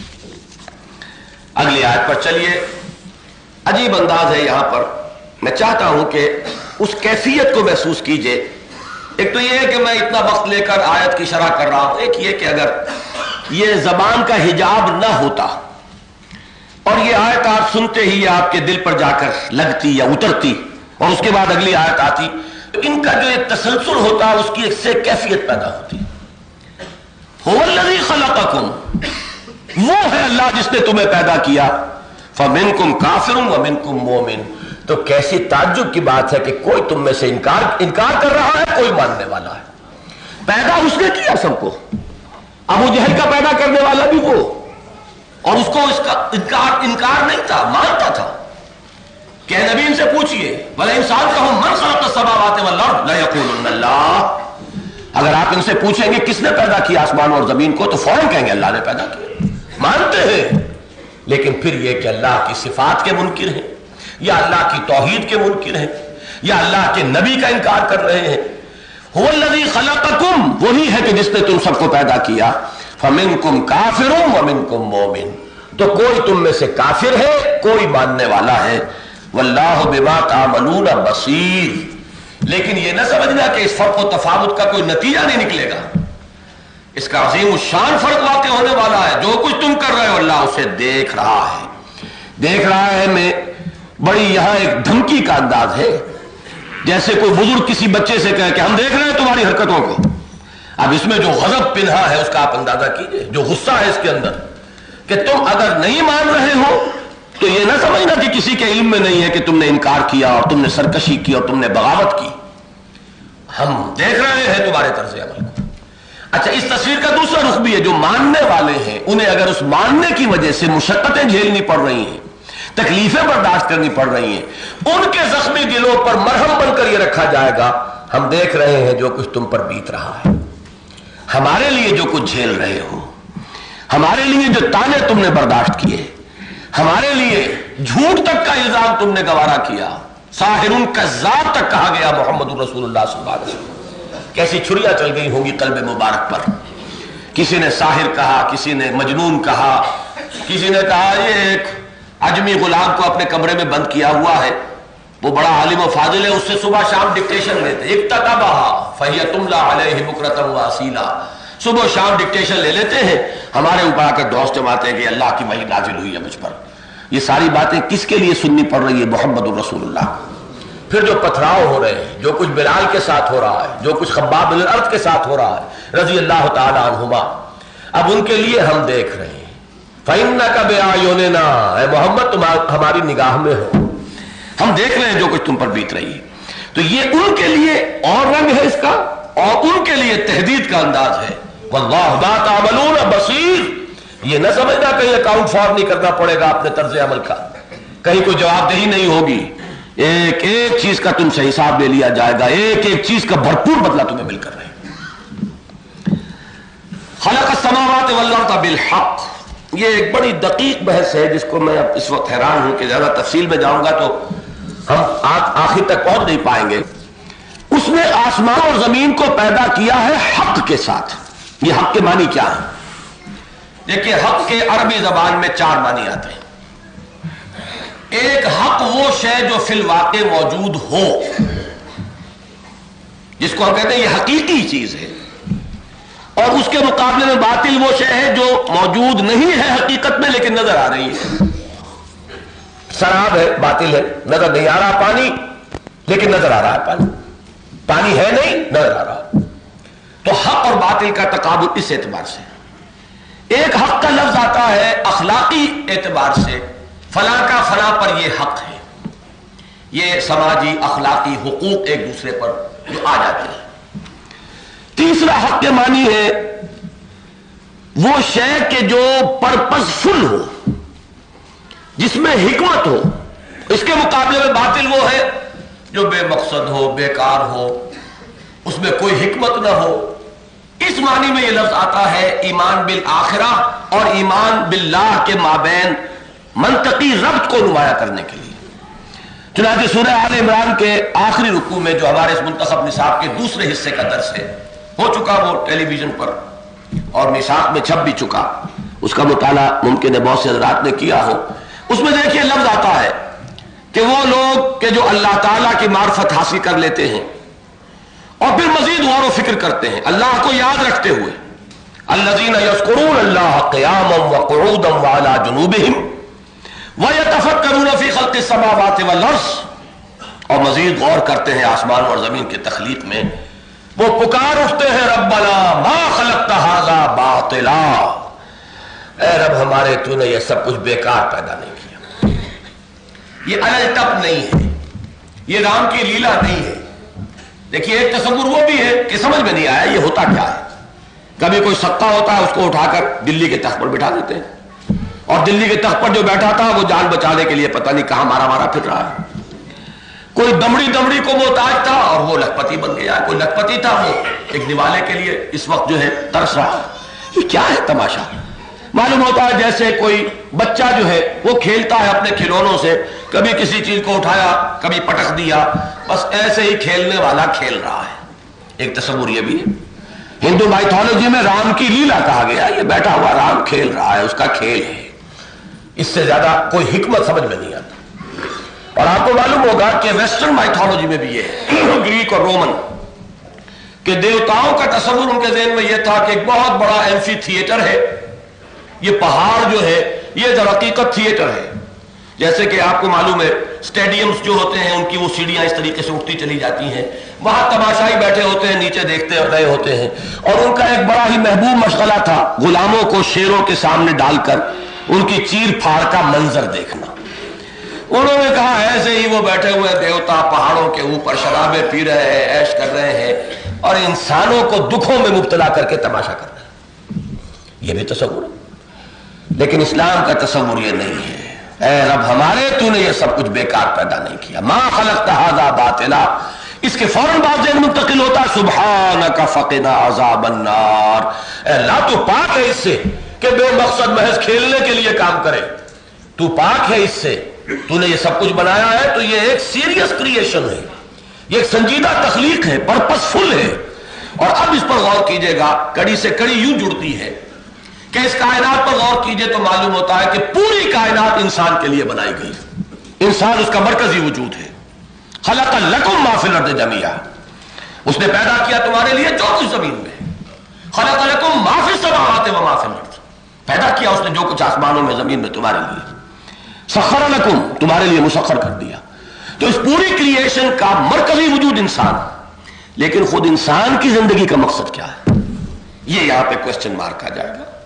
انما الدنیا، حضور کی حدیث سنا رہا ہوں، انما الدنیا خلقت لکم وانتم خلقتم للآخرہ، یہ دنیا تو تمہارے لیے بنائی گئی ہے، فائدہ اٹھاؤ اس سے، یہ تمہارے لیے متاع ہے، یہ متاع بندہ مل کے خداست، اس کو برتو استعمال کرو، لیکن خود سوچ لو کہ تم اس دنیا کے لیے نہیں بنائے گئے، تم آخرت کے لیے بنائے گئے ہو۔ یہ یہاں سے ایمان باللہ سے ایمان بالآخرت کو ذہن کو یوں منتقل کیا گیا، وہی مضمون یہاں ہے۔ خلق السماوات والارض بالحق، اس نے آسمانوں اور زمین کی تخلیق کی حق کے ساتھ۔ وصورکم فاحسن صورکم، اور تمہاری جو نقشہ کشی کی ہے کیا ہی اچھی کی، بہت ہی عمدہ۔ یہ بھی آپ کو معلوم ہے ایولیوشن نے کم سے کم یہ چیزیں تو ہم پر واضح کر ہی دی ہیں کہ وہ ٹری آف ایولیوشن کے ٹاپ پر کھڑا ہومو سیپینس، اس کا یہ سیدھا قد، اس کے یہ تمام جو سینس آرگنز ہیں ان کا اس طریقے سے سامنے آ کے جمع ہو جانا، اب ان میں سے ایک ایک چیز کی حکمتوں پر غور کیجیے۔ یہ نقشہ کشی جو ہے کس کی ہے، مصور کون ہے، صورکم فاحسن صورکم، لیکن اس سب کا نتیجہ کیا ہے، وہ ہے اگلے ٹکڑے میں وَإِلَيْهِ الْمَصِيرُ، اور اسی کی طرف لوٹنا ہے۔ یہ نہ سمجھو کہ یہ سب بس ایک بساط ہے بچھی ہوئی، کھاؤ پیو حیوانوں کی طرح اور اس کے بعد تم ختم، نہیں، تمہیں لوٹنا ہے، آنا ہے، جواب دہی کرنی ہے، حساب کتاب ہوگا۔ اگر وہ نہ ہو تو واقعہ یہ کہ یہ زندگی بے معنی نظر آئے گی، پھر تو حیوان کی سطح پر انسان زندگی بسر کر رہا، خیر اور شر کے لیے سرے سے کوئی بنیاد ہی پھر نہیں آتی۔ اخلاقیات کے لیے جو کانٹ نے تسلیم کیا کہ پہلی کتاب اس نے لکھی کرٹیک آف پیور ریزن، اس میں ثابت کر دیا کہ منطق کے ذریعے سے خدا کا وجود ثابت نہیں ہوتا، لیکن اب اس کے بعد دوسری کتاب لکھی کرٹیک آف پریکٹیکل ریزن، جس میں یہ ثابت کیا کہ اخلاق انسانی کے لیے کوئی بنیاد نہیں ہے جب تک کہ انسان اللہ کو نہ مانے۔ اس کو عام طور پر مورل لا، مورل آرگومنٹ کی حیثیت سے بیان کیا جاتا ہے۔ قرآن نے اس مورل آرگومنٹ کو استعمال کیا ایمان بالآخرہ کے لیے، کہ یہ جو تمہارے اندر نیکی اور بدی کا ایک احساس ہے، تمیز ہے، یہ نیکی اور بدی بیکار ہے اس دنیا میں، اس اعتبار سے کہ عام طور پر نیکوکاروں کو یہاں پر مصیبتیں جھیلنی پڑے گی، مشکلات برداشت کرنی پڑے گی، سچ بولنے والے کے لیے زندگی اجیرن ہو جائے گی، جھوٹ بولنے والا ہر ایک کو راضی رکھے گا، اور جھوٹ بولنے والے کے لیے زندگی کے اندر آسانیاں پیدا ہوتی چلی جائیں گی۔ یہ سچ اور جھوٹ کیا ایک اصول آپ اپنا لیجئے کہ اس کو میں نے ہر صورت قائم رکھنا ہے، تو آپ کو دن میں تارے نظر آ جائیں گے۔ اور بے اصولہ شخص جس وقت جو چیز جو داؤ لگ جائے وہ اگر لگائے گا حلال حرام کی تمیز کیے بغیر، اس کے لیے راستے کشادہ ہوتے چلے جائیں گے۔ تو معلوم ہوا کہ یہ دنیا تو پھر اگر تو آخرت نہیں ہے تو پھر یہ نیکی اور بدی کی تمیز جو ہے یہ عبث ہے، بیکار ہے۔ اس دنیا کے اعتبار سے تو اس کی صحیح توجیہ نہیں ہوتی۔ اس کی صحیح توجیہ اسی سے اتنا ممکن ہے کہ اس کے نتائج نکل کر رہیں گے، گندم از گندم میں رویت، جو سے جو، گندم سے گندم پیدا ہوتی ہے، جو سے جو، دنیا میں نہیں ہوتی، ضروری نہیں کہ ہو، یہ بھی ہو سکتا ہے الٹا ہو جائے، لیکن یہ کہ ایک وقت آ کر رہے گا جب لوٹو گے کہ گندم سے گندم ہی اگی ہوئی ملے گی اور جو سے جو ہی اگے ہوئے ملیں گے، اور کانٹے بولتے تو کانٹے ہی وہاں کاٹنے پڑیں گے، جس کو حضور نے یوں تعبیر فرمایا کہ یہ دنیا کیا ہے؟ الدنیا مزرعۃ الاخرہ، یہ آخرت کی کھیتی ہے، یہاں بو گے تو وہاں کاٹو گے۔ چوتھی آیت، یعلم ما فی السماوات والارض ویعلم ما تسرون وما تعلنون واللہ علیم بذات الصدور۔ یہ آیت اس اعتبار سے بہت اہم ہے، ایک صفت ہے اللہ کی صفت علم، جس کو یہاں 3 پیرایوں میں بیان کیا گیا۔ یعلم ما فی السماوات والارض، میں عرض کر چکا ہوں کہ سماوات اور ارض، اس کو قرآن استعمال کرتا ہے کل کون و مکان، جو کچھ کل کون و مکان میں ہے وہ اس کے علم میں ہے۔ بتائیے اس سے باہر کون سی بات رہ گئی؟ بات تو مکمل ہو گئی نا، اس کے علم میں ہے جو کچھ ہے آسمان اور زمین میں۔ لیکن اسی کی ایک سیکنڈ ڈائمنشن ہے، وَيَعْلَمُ مَا تُسِرُّونَ وَمَا تُعْلِنُونَ، اور وہ جانتا ہے اس کو بھی جسے تم چھپاتے ہو اور اس کو بھی جسے تم ظاہر کرتے ہو۔ اب یہاں بھی بات مکمل ہو گئی۔ کافی طویل عرصے تک میں نے چونکہ ان صورتوں کا درس دیا ہے بار بار، اور ہر مرتبہ کوئی مجھے ایک نئی چیز نظر آتی ہے، میں خود حیران ہوتا ہوں کہ پہلے میں درس دے چکا ہوں، یہ بات سامنے نہیں آئی تھی۔ یہ کچھ ہی عرصہ ہوا ہے کہ ایک تیسری حقیقت منکشف ہوئی، ورنہ میں یہ سمجھتا تھا کہ واللہ علیم بذات الصدور، یہ تو وہی بات ہو گئی نا، جو تم چھپاتے ہو وہی تمہارے سینوں میں ہے نا، تو اس کا تو مطلب ہے تکرار محض ہے۔ یہ ایک اشکال تھا میرے ذہن میں، تکرار محض جو ہے وہ حسن نہیں ہے عبارت کا، وہ عیب ہے۔ تو ایک خلش تھی، اللہ تعالیٰ نے اس کو دور فرمایا۔ جب یہ حقیقت سامنے آئی، جب انسان ظاہر کرتا ہے چھپاتا ہے، یہ اس کی شعور کی سطح پر ہو رہا ہے۔ میں نے شعوری طور پر کسی چیز کو چھپایا اور شعوری طور پر کسی چیز کو ظاہر کرنے کا فیصلہ کیا، یہ اور لیول ہے، لیکن ایک تھرڈ لیول وہ ہے جس کا خود مجھے پتا نہیں ہے، وہ میرے شعور کی سطح پر نہیں ہے۔ میرے تحت الشعور میں کیا کیا چیزیں ہیں، کیا کیا ابال ہے، کیا طوفان اٹھ رہے ہیں، بسا اوقات انسان کو اپنے اس سب کانشس مائنڈ کا خود تصور نہیں ہوتا۔ تو اللہ کو تو وہ بھی معلوم ہے کہ جس کا شعور تمہیں خود حاصل نہیں ہے، کہ تمہارے سینوں کے اندر کیا کچھ ہے، تمہارے اندر مخفی جو بھی محرکات عمل ہے وہ کیا کیا ہے، تمہارے تحت الشعور سازشیں اور کیا ہڈیاں پک رہی ہیں، اللہ اس کو بھی جانتا ہے۔ اس لیے کہ جہاں ارادہ آ جائے گا، ارادے میں شعور ہے۔ یعلم ما تسرون وما تعلنون، وہ جانتا ہے اس کو بھی کہ جسے تم چھپاتے ہو اور اس کو بھی جسے کہ تم ظاہر کرتے ہو، اور اس سے بھی آگے بڑھ کر تمہارے تحت الشعور کے اندر جو کچھ مخفی ہے اللہ اس کو بھی جانتا ہے۔ وَهُوَ عَلِيمٌ بِذَاتِ الصُّدُورِ۔ یہاں تو ذات و صفات باری تعالیٰ کا ایک ذکر 4 آیات میں ختم ہوا۔ اب ہماری رفتار آگے تیز ہو جائے گی، گھبرائیے نہیں۔ الم یاتکم نبأ الذین کفروا من قبل، یہ 2 آیات اب آ رہی ہیں رسالت سے متعلق ایک بہت اہم بحث پر مشتمل۔ کیا تم تک پہنچی نہیں خبریں ان لوگوں کی جنہوں نے کفر کیا تھا پہلے؟ اب دیکھیں، چونکہ یہ مدنی صورت ہے، مکی صورتوں میں تفصیل سے ان قوموں کا ذکر آ چکا، قوم نوح، قوم ہود، قوم صالح، قوم شعیب، قوم لوط، آل فرعون، یہ 6 اقوام وہ ہے جن کا بتکرار و اعادہ قرآن مجید میں ذکر آیا۔ یہاں صرف اشارہ کر رہے ہیں، کسی کا ذکر نہیں، ان کا ایک خلاصہ نکالا جا رہا۔ الم یاتکم نبأ الذین کفروا من قبل، کیا آ نہیں چکی تمہارے پاس خبریں ان کی جنہوں نے کفر کیا تھا پہلے؟ فذاقوا وبال امرہم ولہم عذاب علیم، اس انکار کی پاداش ایک تو وہ تھی جو دنیا میں بھگت چکے، تباہ ہوئے، برباد ہوئے، نسیم منسیہ ہوئے، ختم کر دیے گئے، نام و نشان مٹا دیا گیا۔ قطع دابر القوم الذین ظلموا، ان کافروں کی جڑ کاٹ دی گئی، کأن لم یغنوا فیہا، ایسے ہو گئے جیسے تھے ہی نہیں۔ اور ہمارے بھی کم سے کم ایک حصے پر اسی نوعیت کا عذاب آ چکا ہے کہ ایک ملک جس پر 800 برس حکومت کی تھی مسلمانوں نے، آج وہاں وجود نہیں، لا یرا الا مساکنہم، جو آپ کو قوم ہود اور قوم سمود کے بارے میں قرآن میں ذکر ملتا ہے کہ اب تمہیں ان کے کھنڈر نظر آ رہے ہیں. بس کوئی اقبال کسی وقت گیا اور قرطبہ میں بیٹھ کر خون کے آنسو رو کر آ گیا، لیکن یہ کہ اب وہاں غلغلوں سے جن کی لذت گیر اب تک گوش ہے، کیا وہ تکبیر اب ہمیشہ کے لیے خاموش ہے؟ یہ نقشہ، یہ آنسو رو کر آ گیا. رولے اب دل کھول کر اے دیدہ خون آبابار، وہ نظر آتا ہے تہذیب حجازی کا مزار. جاتے ہوئے انگلستان جب جزیرہ صقلیہ کے قریب سے جہاز گزرا ہے تو خون کے آنسو رویا ہے وہ اللہ کا بندہ. تو ایک وہ پورا علاقہ، کتنی عظیم سلطنت، کتنی عظیم تہذیب، کتنا بڑا تمدن، کیا وہاں کے علوم اور فنون. اب یہ کہ سوائے کھنڈرات کے اور کچھ نہیں، لا یرا الا مساکن. یہ تو ہے دنیاوی سزا. فذاقوا وبال امرہم، ذاقوا فعل ماضی ہے، وہ چکھ چکے اپنے کیے کی سزا. لیکن وَلَهُمْ عَذَابٌ علیم، اصل دردناک عذاب تو ابھی ان کے لیے ہے جو آخرت کا ہے. وہ آخرت کا عذاب جو ہے وہ تو کہیں زیادہ بھاری اور کہیں سخت ہے. وہ تو جو بھی مرے مر گئے. قوم نوح اگر ڈوب گئی ڈوب گئی. ڈوبنے والے شخص کو 2-4 منٹ ہی تکلیف میں گزارنے پڑتے ہوں گے نا، اس سے زیادہ کیا ہے. وہ عذاب کے جو ابدی ہے، جس کی سوزش کبھی ختم نہیں ہوگی. کلما نضجت جلودہم بدلنا لہم جلودا غیرہم، جیسے کھالیں جھلس جائیں گی تو ہم اور نئی کھالیں دے دیں گے تاکہ وہ سوزش جو ہے، وہ چبھن جو ہے وہ برقرار رہے. وَلَهُمْ عَذَابٌ علیم.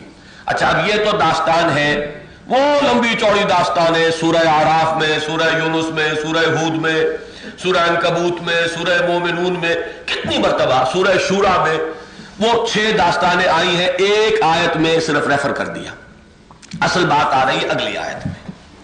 ان کا یہ حشر کیوں ہوا، سبب کیا تھا؟ ذالک بأنہ، یہ اس لیے بأنہ کانت تاتیہم رسلہم بالبینات، ان کے پاس آتے رہے ان کے رسول واضح نشانیوں کے ساتھ، معجزات کے ساتھ، واضح تعلیمات کے ساتھ. بینات جمع ہے بینہ کی، بینہ مؤنث ہے بین کا. بین آپ کا لفظ بولتے ہیں، آپ خود بولتے ہیں اپنی زبان میں، بڑی بین سی بات ہے جو بالکل روشن ہو، از خود روشن ہو، جسے کسی دلیل کی حاجت نہ ہو، کسی ثبوت کی ضرورت ہو. بڑی بین سی بات ہے. تو بینہ اور بینہ اس کی جمع بینات. ان سے دونوں چیزیں مراد ہو سکتی ہیں. معجزات بھی جو لے کر آئے وہ بھی بالکل چونکہ روز روشن کی طرح حقیقت کو عیاں کر دینے والے ہوتے تھے. پھر یہ کہ جو تعلیم انبیاء کی تھی وہ لوگوں کی فطرت کی بالکل اس کی ترجمانی کرتے ہوئے آتی تھی، لہذا بینات ہے، جانی پہچانی شے تھی. ذالک بأنہ کانت تاتیہم رسلہم بالبینات فقالوا ابشر یہدوننا. نوٹ کیجئے اس جملے کو. تو انہوں نے کہا کہ کیا ایک انسان ہمیں ہدایت دیں گے؟ ہماری طرح کے انسان، 2 ہاتھ 2 پاؤں 2 آنکھیں 2 کان. وہ جو ہندوؤں نے نقشے گھڑے ہوئے، کوئی کسی کی ناک جو ہے وہ ہاتھی جیسی بنا رکھی ہے، کسی کے ہاتھ جو ہے وہ 15-20 دکھا رکھے ہیں. تو یہ بھی اصل میں وہ انسانی ذہن کا وہ تصور کہ کوئی سپر نیچرل ہستی، کوئی جس کے آخر 2 ہاتھ ہمارے ہیں، 2 ہی دیوتا کے ہوئے تو کیا کمال ہوا دیوتا کا. اس کے کم سے کم 20 ہاتھ تو دکھاؤ تو نظر آئے کہ واقعی دیوتا ہے. لیکن یہ کہ رسول جب بھی آیا وہ تو بشر تھا. موسیٰ تھے، عیسیٰ تھے، ہارون تھے، محمد تھے صلی اللہ علیہ وسلم. لوگوں میں وہ بڑے بوڑھے بھی ہوں گے جنہوں نے ان کا بچپن دیکھا، گڈلیوں چلتے دیکھا. وہ بھی ہوں گے کہ جن کے سامنے وہ پروان چڑھے پلے بڑھے، وہ کھاتے پیتے رہے، دودھ پیا انہوں نے اور اسی طریقے سے کاروبار کیا. مال ھذا الرسول یمشی فی الاسواق، یہ کیسے رسول ہے بازاروں میں گھومتے پھرتے. یاکل الطعام، کھانا بھی کھاتے ہیں. تو کھانا کھاتے ہیں، بازاروں میں گھومتے پھرتے رہے. 40 برس تک تو ہم دیکھتے رہے انہیں کہ یہ کاروبار کرتے تھے، ادھر سے ادھر جاتے تھے، سودے کرتے تھے، تجارت کرتے تھے. انہیں کیسے مان لیا جائے کہ یہ ہماری ہدایت پر مامور کیے گئے؟ یہ ہے نبیوں اور رسولوں کے باب میں سب سے بڑی گمراہی، سب سے بڑی ٹھوکر جو ہمیشہ انسان نے کھائی. لیکن ذرا سی بات ہے، تھوڑی سی، میں اسے کسی فرقے وارانہ انداز میں نہیں آپ کے سامنے رکھ رہا. اس حقیقت کو یہاں نوٹ کرتے چلیے. بیماری ایک ہی ہوتی ہے، ظہور مختلف شکلوں میں ہو جاتا ہے. خون خراب ہے، پھوڑا کبھی ادھر نکل آئے گا، کبھی ٹانگ میں نکل آئے گا. وہ اصل میں جڑ ایک ہی ہے. یہی بیماری ہے جس کے ظہور 2 مختلف شکلوں میں ہوئے. رسولوں کی موجودگی میں ان کی بشریت اٹل تھی، لہذا بشریت کی بنیاد پر ان کی نبوت کا انکار کیا گیا. ماں باپ جو زمانہ ہے اس میں وہ بشر اب سامنے نہیں ہے. جنہوں نے رسول مانا ان کی اکثریت نے ان کی بشریت کا انکار کیا. بات تو ایک ہی ہے. گویا کہ انکمپیٹیبل ہے یہ دو چیزیں، بشریت اور نبوت و رسالت. یہ ایک دوسرے کے ساتھ جو ہے مل نہیں سکتی، جڑ نہیں سکتی. اس کی بنیاد پر انہوں نے رسالت کا انکار کیا اور رسول ماننے والوں نے بشریت کا انکار کیا. ان میں سے وہ بھی تھے جنہوں نے خدائی میں شامل کر دیا. وہ تو تسلیث ہو گئی نا، تو خدائی میں شامل ہے، خدا ہی ہے، گاڈ انکارنیٹ ہے، خدا حلول کیے ہوئے ہیں. وہ بشریت سے نکال کر انہوں نے الوہیت میں شامل کر دیا. کچھ اور ہیں جو وہاں تک نہیں پہنچتے، لیکن بہرحال وہ بشریت کا لفظ جو ہے وہ انہیں بھی گالی معلوم ہوتا ہے کہ یہ کیسے کہہ دیا جائے. تو بات وہی ہے کہ رسالت اور بشریت کے مابین استبعاد، ان دونوں کو بعید سمجھنا، ان دونوں کو irreconcilable سمجھنا، ان دونوں کو انکمپیٹیبل سمجھنا مرض وہی ہے. اس وقت اس کا ظہور ہوا کہ محمد صلی اللہ علیہ وسلم ابو جہل کی نگاہوں کے سامنے موجود تھے. وہ جانتا تھا، اس نے محمد رسول اللہ کا انکار کیا ہے، محمد ابن عبداللہ ابن عبد المطلب کا انکار تو نہیں کیا. یہ محمد ہے عبداللہ کے بیٹے، عبد المطلب کے پوتے، ابو طالب کے بھتیجے، حمزہ کے بھتیجے، زبیر کے بھتیجے. ٹھیک ہے، تسلیم. لیکن انکار کس بات کا ہے؟ ان کی رسالت کا. ابشر یہدوننا، کیا بشر ہماری ہدایت کے اوپر معمور ہوں گے؟ وہ ہمیں ہدایت دیں گے. فکفروا وتولوا، انہوں نے کفر کیا، انکار کیا، اعراض کیا، پیٹھ موڑ لی. واستغنى اللہ، بڑا پیارا انداز ہے یہ. انہوں نے پیٹھ موڑ لی تو اللہ نے بھی شان استغنا کا اظہار فرمایا. اللہ کوئی انہیں محتاج تو نہیں ہے کہ وہ تو اعراض کرے، اللہ پھر بھی پیچھے پیچھے ہاتھ جوڑے ہوئے آئے. اللہ نے اتنا بڑا کرم فرمایا، انہی میں سے کسی کو چنا جس کی سیرت جو ہے بے داغ، اور پھر اس کے پاس وحی کا پیغام بھیجا کہ خلق خدا کو ہدایت دو حق کی طرف اور رہنمائی کرو ان کی، اور اپنے عمل سے بھی ان کے لیے نمونہ پیش کر دو، اور اپنے قول سے بھی ان پر حجت قائم کر دو. اتنا بڑا کرم، اتنا بڑا فضل، اور یہ اعراض کر رہے. فتولوا، انہوں نے اعراض کیا. واستغنى اللہ، تو اللہ نے بھی استغنا فرمایا. واللہ غنی حمید، اور اللہ تو ہے ہی غنی اور حمید. اللہ کو تو کوئی احتیاج ہے ہی نہیں، وہ تو بے نیاز ہے، اسے کسی کی کوئی احتیاج نہیں. وہ حدیث قدسی کے الفاظ میرے ذہن میں آئے کہ اے میرے بندو، اگر تمہارے سب کے سب لوگ، اولکم و آخرکم و انسکم و جنکم، تمام اولین و آخرین اور جن اور انس جمع ہو جائیں، اور بڑے سے بڑے متقی جتنے متقی بن جائیں سب، یعنی میں اس کی وضاحت کیا کرتا ہوں کہ سب ابو بکر صدیق بن جائیں، تب بھی میری سلطنت میں کوئی دھیلے کا اضافہ نہیں ہوگا. اور اگر تم سب کے سب اول و آخر اور انس و جن، جو سب سے زیادہ بدطینت اور جو بد کردار انسان ہو سکتا ہے اور باغی ہو سکتا ہے، اتنا باغی ہو جائے میرے خلاف، گویا کہ وہ ابو جہل بن جائے، تب بھی میری سلطنت میں دھیلے بھر کی کمی نہیں آئے گی. یہ ہے اس کی شان استغنا. ہم اس کی شان استغنا کیا سمجھیں گے؟ یہ بھی الفاظ ہیں جن سے کوئی تاثر ہم قائم کر سکتے ہیں تھوڑا سا. تو فرمایا واستغنى اللہ واللہ غنی حمید، اللہ تو غنی ہے ہی اور حمید ہے ہی. حمید وہ ہے جس کی حمد خود بخود ہو رہی ہو، کوئی کرے نہ کرے. اپنے ذات میں خود محمود ستودہ صفات. یہ دو آیتیں جو ہے رسالت کے موضوع پوری ہوئی. اب دیکھیے تیسری آیت ہے آخرت کے موضوع. زعم الذین کفروا ان لن یبعثوا. یہ زوم کے لفظ کو پہچانیے. زوم آپ اردو میں بھی بولتے ہیں کہ فلاں کو بڑا زوم ہو گیا. کیا معنی ہے؟ کچھ نہیں سمجھتا اپنے آپ کو بہت کچھ ہے. تو زوم خیال خام یا بے بنیاد خیال کو کہتے ہیں. زعم الذین کفروا، ان کافروں کو یہ زوم ہو گیا ہے، یہ مغالطہ لاحق ہو گیا ہے، انہیں یہ خیال خام لاحق ہو گیا ہے، وہ اس مغالطے میں مبتلا ہو گئے ہیں. کیا؟ ان لن یبعثوا، کہ وہ ہرگز نہیں اٹھائے جائیں گے. معاد کا انکار، ریزریکشن کا انکار، بعث بعد الموت کا انکار، آخرت کا انکار. اب یہ اس کا ذکر ہو رہا ہے. زعم الذین کفروا ان لن یبعثوا. اب ذرا جواب نوٹ کیجئے، اور اللہ تعالیٰ توفیق دے تو یہ فیصلہ کر کے اٹھیے کہ یہ سورت جتنی آج ہم پڑھ سکیں، مجھے اندازہ ہو رہا ہے کہ پوری نہیں کر سکیں گے، اس لیے کہ ڈاکٹر صاحب کی تقریر کے لیے بھی ہمیں وقت رکھنا ہے. بہرحال جتنی پڑھ سکے اتنی آج ہی رات کوشش کیجئے کہ یاد کر لیں.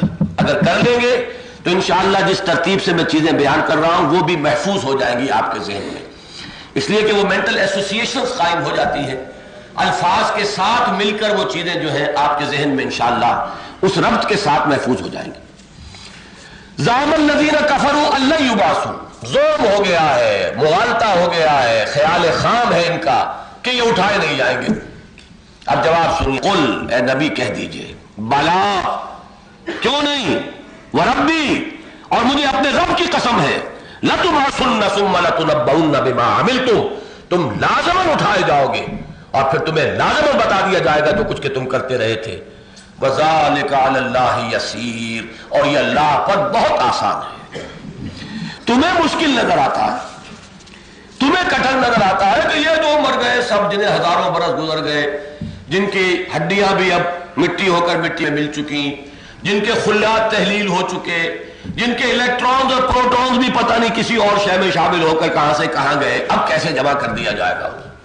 یہ تمہارا ذہن ہے، تمہارا وہ تنگ ذہن، تم اپنی اسی سنار والی ترازو سے اللہ کی قدرت کو تول رہے ہو۔ اللہ کی قدرت تو وہ ہے کہ جو تمہارے تصور سے باہر ہے، هو علی کل شیء قدیر، وہ ہر شے پر قادر ہے۔ تو کیا یہ اس ہر شے سے خارج ہے؟ اگر وہ اس پر قادر نہیں تو پھر وہ خدا کا ہوا؟ وہ تو ایک بہت بڑا ایٹریبیوٹ جو اس کا ہے، قدرت، وہ اگر نکل گیا تو پھر وہ کیا ہے؟ اس کی قدرت محدود ہوئی تو ذات محدود ہو گئی، پھر وہ خدا نہیں ہے، وہ تمہارے اپنے ذہن کا تراشیدہ کوئی شے ہے۔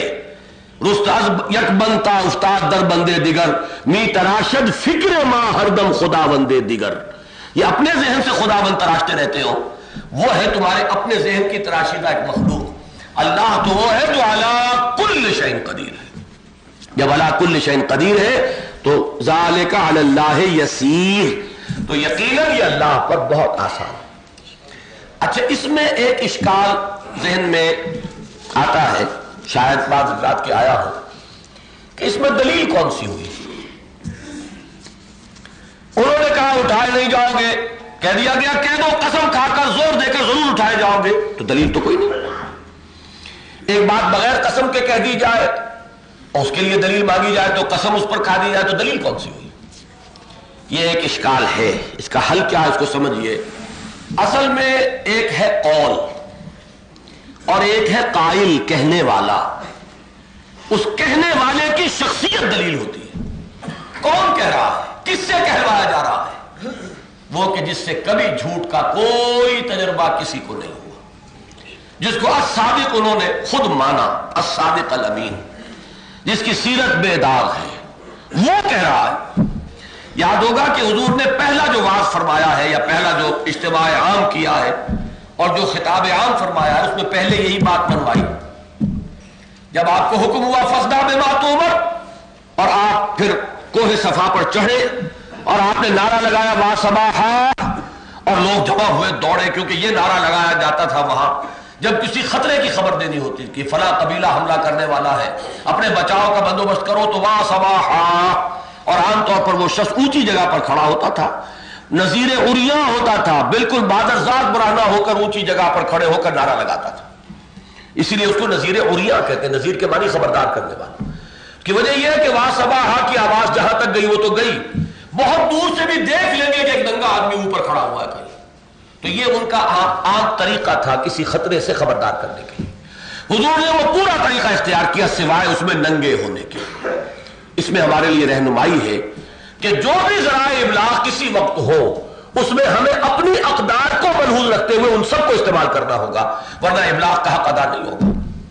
جس طریقے سے کہ بات معاشرے میں پہنچائی جا سکتی ہے، جس طریقے سے کہ لوگ بات کو سنتے ہیں اور سمجھتے ہیں، اگر وہ طریقہ آپ اختیار نہیں کریں گے تو اپنی جگہ پر آپ کہہ کر فارغ ہو جائیں وما علینا الا البلاغ، لیکن وہ بلاغ ہوتا نہیں ہے جب تک کہ آپ وہ سارے ذرائع ابلاغ استعمال نہ کریں جو بھی آپ کے لیے ممکن ہو، جن تک کہ آپ کا پہنچنا، جس کے کہ لوگ عادی ہو چکے۔ تو یہ میں نے ایک ضمنی بات کہی۔ اب آئیے اس کی طرف۔ حضور نے پہلی بات کیا فرمائی؟ لوگوں تم نے مجھے کیسا پایا؟ جب جمع ہو گئے لوگ کہ آپ کو سچا پایا، صادق اور امین۔ دوسری بات، اگر میں تمہیں خبر دوں کہ پہاڑ کے پیچھے ایک لشکر ہے جو تم پر ٹوٹ پڑنا چاہتا ہے تو تم مانو گے؟ بالکل مانیں گے۔ کیوں مانیں گے؟ آپ ہیں بھی سچے، آپ نے کبھی جھوٹ نہیں بولا.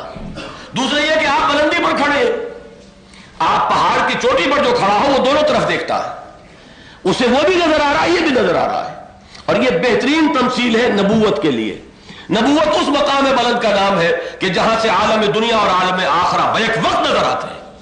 اس لیے کہ محمد رسول اللہ نے جو خبر دی ہے تو وہ صرف کسی عقل اور منطق سے حاصل شدہ نتائج نہیں ہے، وہ آپ کا مشاہدہ ہے. وہ جو مصرع ہے کہ قلندر ہرچے گویت دیدہ گویت، میں یہ قلندر کا لفظ بدلا کرتا ہوں، اس میں سے پیمبر ہرچے گویت دیدہ گویت. انہیں جہنم دکھائی گئی ہے، انہیں جنت کی سیر کرائی گئی ہے. شب معراج میں نہیں، اس دنیا میں نماز پڑھتے ہوئے جہنم سامنے لے آئی گئی، حضور پیچھے ہٹے، جنت سامنے لے آئی گئی اور اس کے خوشے کو ایک خوشہ لینے کے لیے ہاتھ آپ کا اٹھ گیا اور آپ نماز پڑھا رہا. تو یہ مشاہدے ہیں، پیمبر ہرچے گویت دیدہ گویت. تو وہ جو اس مقام بلند پر ہے، اس اعتبار سے یہ پریمبل ہے اس خطاب عام کا. اس کے بعد آپ نے اس عذاب کی خبر دی کہ میں تمہیں خبردار کرتا ہوں اس عذاب الہی سے، اس پر کہ پھر ہنگامہ ہو گیا. ہم سمجھے تھے کہ واقعی کوئی کام کی بات بتانے کے لیے جمع کیا، اپنے اپنے کاموں میں تھے، دھندوں میں تھے. سگا چچا ہے، اس نے اس وقت کہا تبا لکا لہذا جمعتنا، تمہارے لیے ہلاکت ہو، بربادی ہو، تم نے اس کام کے لیے ہمیں جمع کیا تھا.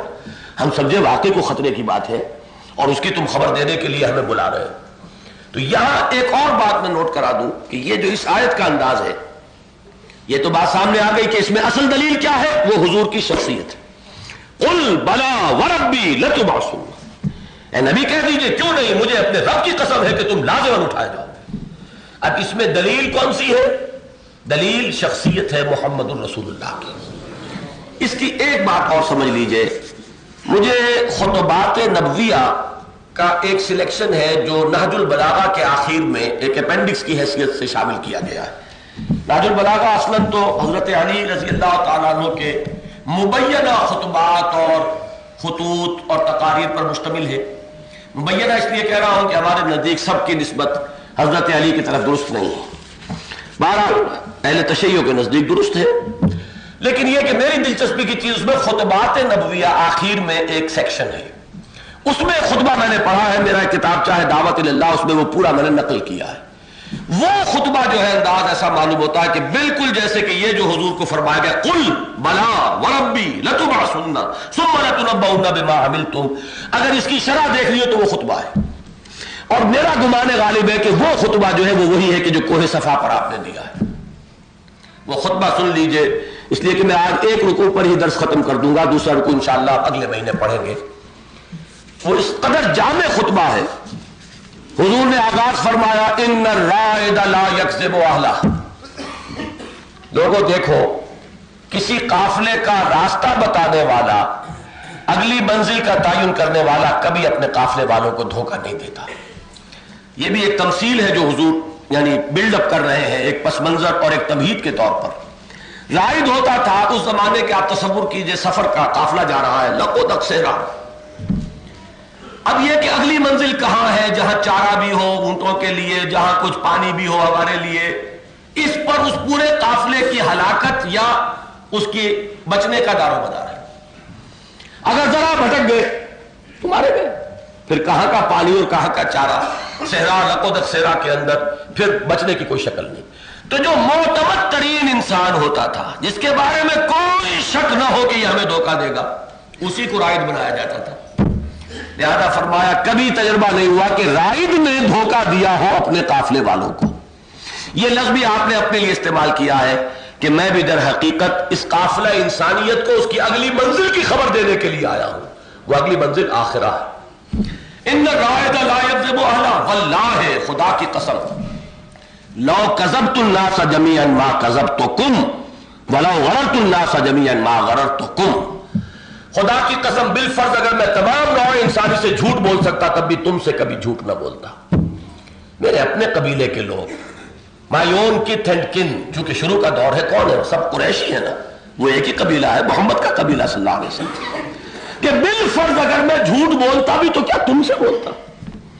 وَلَوْ غَرَرْتُ النَّاسَ جَمِيعًا مَا غَرَرْتُكُمْ، بالفرض اگر میں دھوکہ دیتا کسی کو تب بھی تمہیں کبھی دھوکہ نہ دیتا. یہ ہے تمہید. اب اس کے بعد آپ نے اپنی دعوت پیش کی. واللہ الذی لا الہ الا ہو، اس اللہ کی قسم جس کے سوا کوئی معبود نہیں. یہ توحید انی لرسول اللہ الیکم خاصۃ والی الناس کافۃ، میں یقیناً اللہ کا بھیجا ہوا فرستادہ رسول ہوں تمہاری طرف بالخصوص اور پوری نوع انسانی کی طرف بالعموم. یہ رسالت آ گئی. اب آخرت کی بات، واللہ خدا کی قسم لتموتن کما تنامون، تم سب پر موت وارد ہو کر رہے گی جیسے کہ روزانہ رات کو سو جاتے ہو.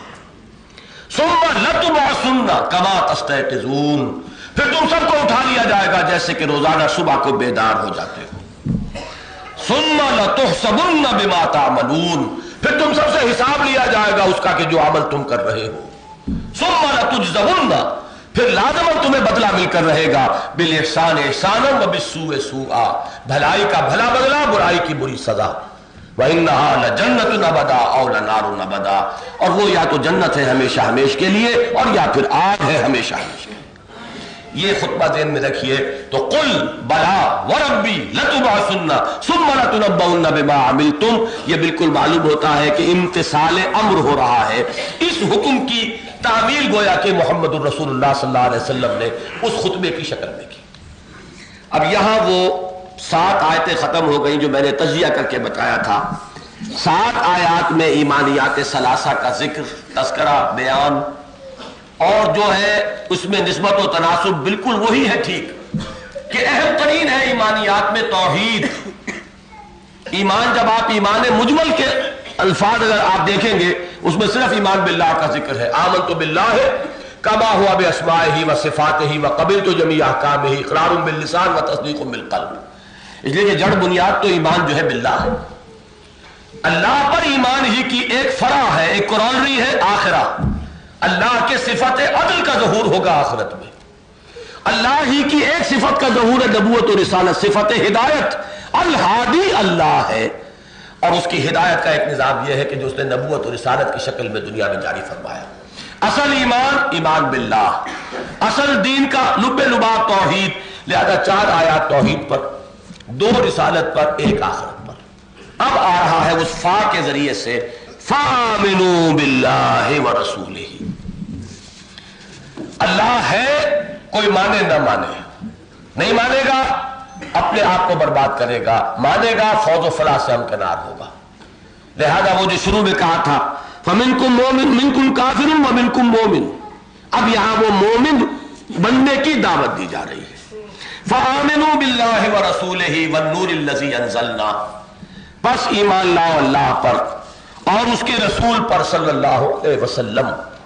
وَالنُّورِ الَّذِي أَنزَلْنَا، اور اس نور پر کے جو ہم نے نازل فرمایا قرآن. وَاللَّهُ بِمَا تَعْمَلُونَ خَبِيرٌ، اور جو کچھ کہ تم کر رہے ہو اللہ اس سے باخبر ہے. پہلی بات تو یہ نوٹ کر لیجئے کہ یہاں اب وہ جو میں نے عرض کیا تھا کہ ریشو پروپورشن ریورس ہو رہی ہے، کانورس ہے.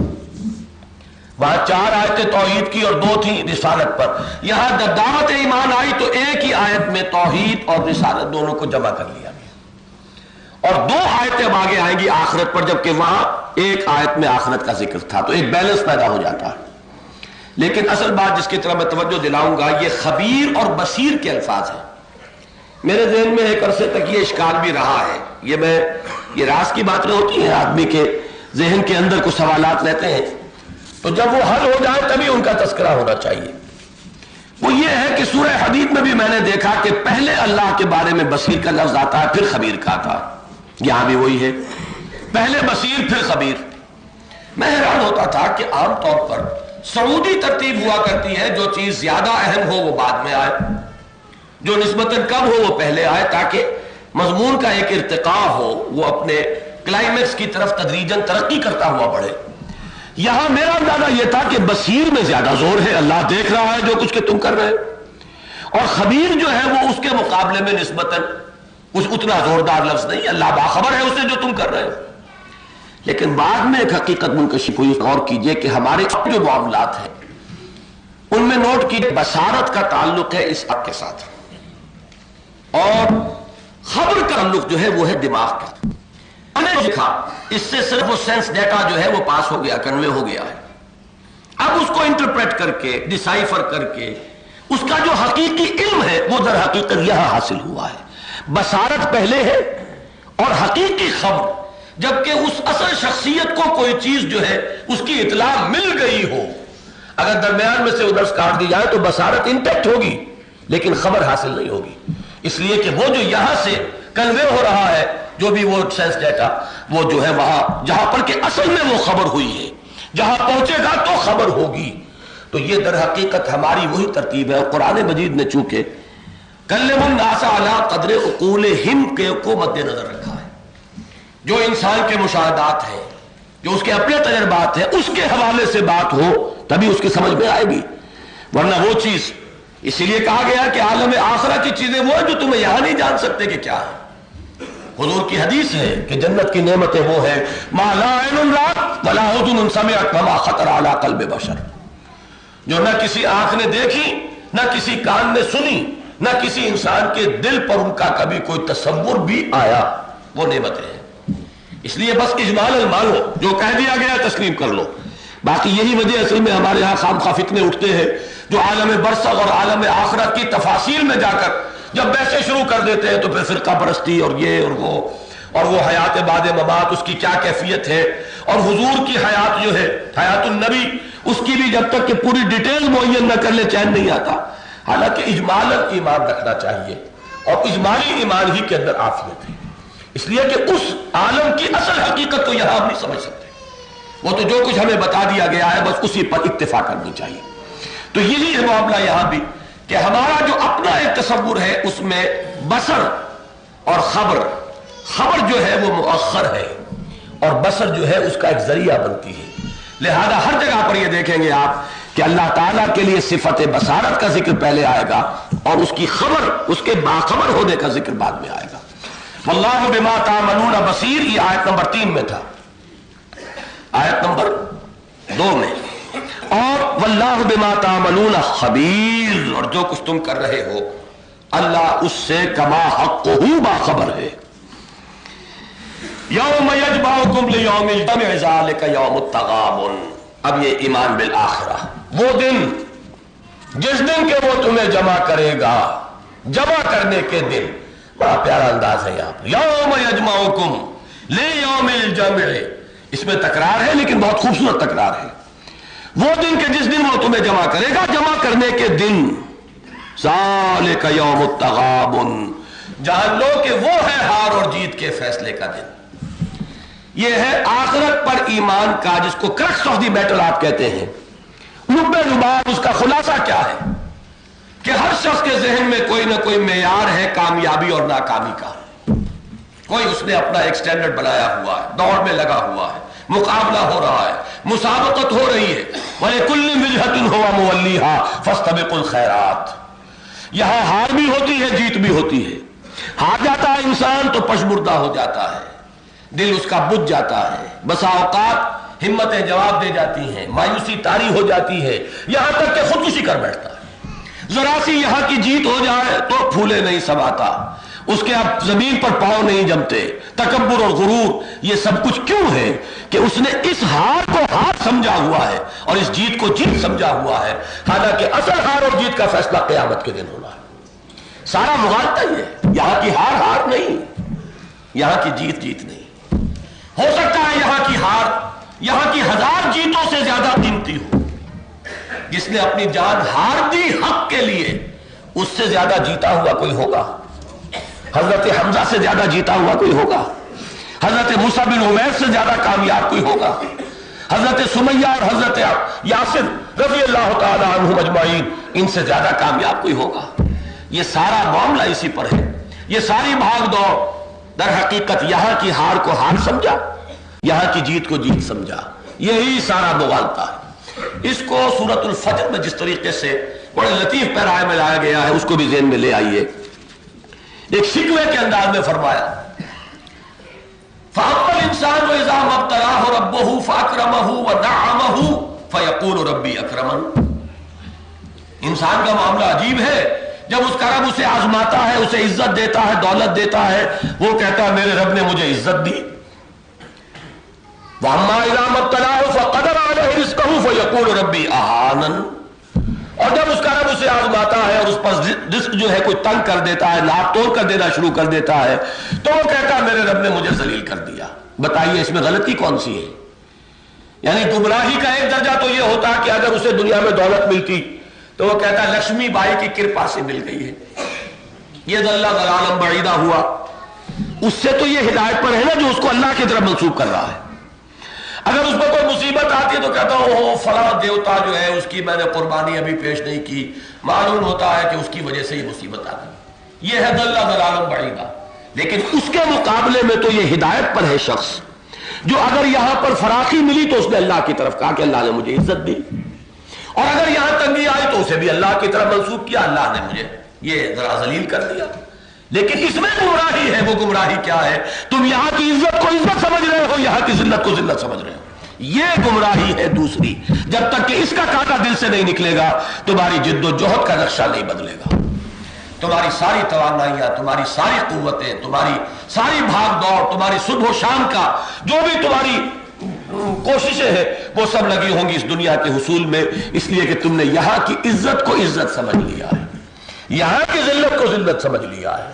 حالانکہ یہاں کی عزت عزت نہیں، زیادہ سے زیادہ یوں سمجھیے کہ 3 گھنٹے کا کوئی کھیل ہے، یہ کوئی بادشاہ بنا دیا، کسی کو فقیر بنا دیا، وہ 3 گھنٹے کے بعد کپڑے اتار کے اور وہ سارا میک اپ ختم کر کے جب بادشاہ سلامت باہر آتے ہیں تو وہ بھی وہی 2 ٹکے کے آدمی ہے، اور جو فقیر آتا ہے تو اس کی قیمت بھی کم سے کم اتنی تو ہے، اس سے زائد برابر ہے کچھ نہیں، وہ بھی ایکٹر ہے، یہ بھی ایکٹر ہے۔ اسی طریقے سے وہ بھی ایک حالت ابتلا ہے، اس میں اصل میں جس پر لوگ غور نہیں کرتے وہ لفظ ابتلا ہے۔ فَأَمَّا الْإِنسَانُ إِذَا مَا ابْتَلَاهُ رَبُّهُ، جب اس کا رب اسے ابتلا میں ڈالتا ہے۔ ابتلا کی ایک شکل یہ کہ دولت خوب دی، خوب اس کو ثروت میں اور دولت کے اندر جو ہے مالا مال کر دیا، ابتلا تھا، یہ اسے عزت سمجھ بیٹھا، ہار گیا، مارا گیا۔ اسی طریقے سے وَأَمَّا إِذَا مَا ابْتَلَاهُ فَقَدَرَ عَلَيْهِ رِزْقَهُ، وہ بھی ایک ابتلا ہے، آزمائش ہے کہ رزق جو ہے تنگی کے ساتھ آ رہا ہے، وہ اسے ذلت سمجھ بیٹھا، حالانکہ وہ بھی ابتلا، یہ بھی ابتلا، وہ بھی ایکٹر، یہ بھی ایکٹر، یہ حالت بھی ابتلا اور وہ حالت بھی ابتلا۔ اس میں ایک تیسرا درجہ اور بھی ہے ہدایت کا، وہ جو آخری پارے میں آتا ہے لَتَرْكَبُنَّ طَبَقًا عَنْ طَبَقٍ، اسی طرح ہدایت بھی درجہ بدرجہ منکشف ہوتی ہے۔ پہلی ہدایت کیا تھی کہ اللہ ہی ہے عزت دینے والا، اللہ ہی ہے ذلت دینے والا، تُعِزُّ مَن تَشَاءُ وَتُذِلُّ مَن تَشَاءُ، یہ بھی ہدایت ہے، اسی لیے سورہ آل عمران کی آیت کوٹ کر رہا ہوں، ہدایت ہے یہ۔ اس کے مقابلے میں ہدایت ہے، زمین کے مقابلے میں پہلی سیڑھی اونچی ہے، پہلی سیڑھی کے مقابلے میں دوسری اور اونچی ہے، دوسری کے مقابلے میں پہلی کو آپ نیچی کہیں گے، فرش کے مقابلے میں وہ اونچی ہے، تیسری سیڑھی کے مقابلے میں دوسری نیچی ہے، دوسری کے مقابلے میں تیسری اونچی ہے، تو یہ اونچ اور نیچ جو ہے ریلیٹو ہے۔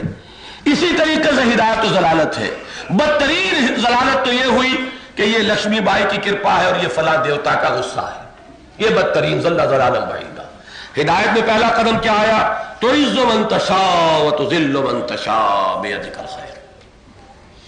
دوسرا درجہ کیا آیا کہ یہاں کی عزت عزت نہیں، یہاں کی ذلت ذلت نہیں، دونوں حالت ابتلا ہے، لہذا مساوی ہے۔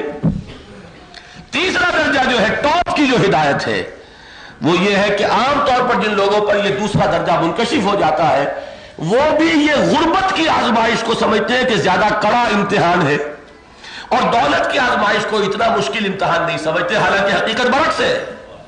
اصل آزمائش وہ دولت والی آزمائش ہے جس میں غفلت طاری ہوتی ہے، وہ جو حضور صلی اللہ علیہ وسلم نے فرمایا ما قل و کفا خیر مما کثر و الہا، جو کم ہو کفایت کر جائے، کسی کے سامنے دست سوال دراز کرنا نہ پڑے، یہ کہیں بہتر ہے اس سے کہ جو کثرت ہو لیکن اس کے نتیجے میں غفلت پیدا ہو جائے۔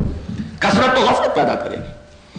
اس کا سب سے بڑا جو میرے سامنے آتا ہے منظر وہ حضرت امام احمد ابن حنبل رحمۃ اللہ علیہ کا ہے۔ ان پر ایک ابتلا آیا جبکہ ان پر مار پڑ رہی تھی خلق قرآن کے مسئلے میں، جس کے لیے الفاظ یہ آئے ہیں کہ وہ مار ماری گئی ہے کہ ہاتھی کو بھی ماری جاتی تو بلبلا اٹھتا، لیکن اس پوری ابتلا میں کبھی آنکھ میں آنسو نہیں آیا۔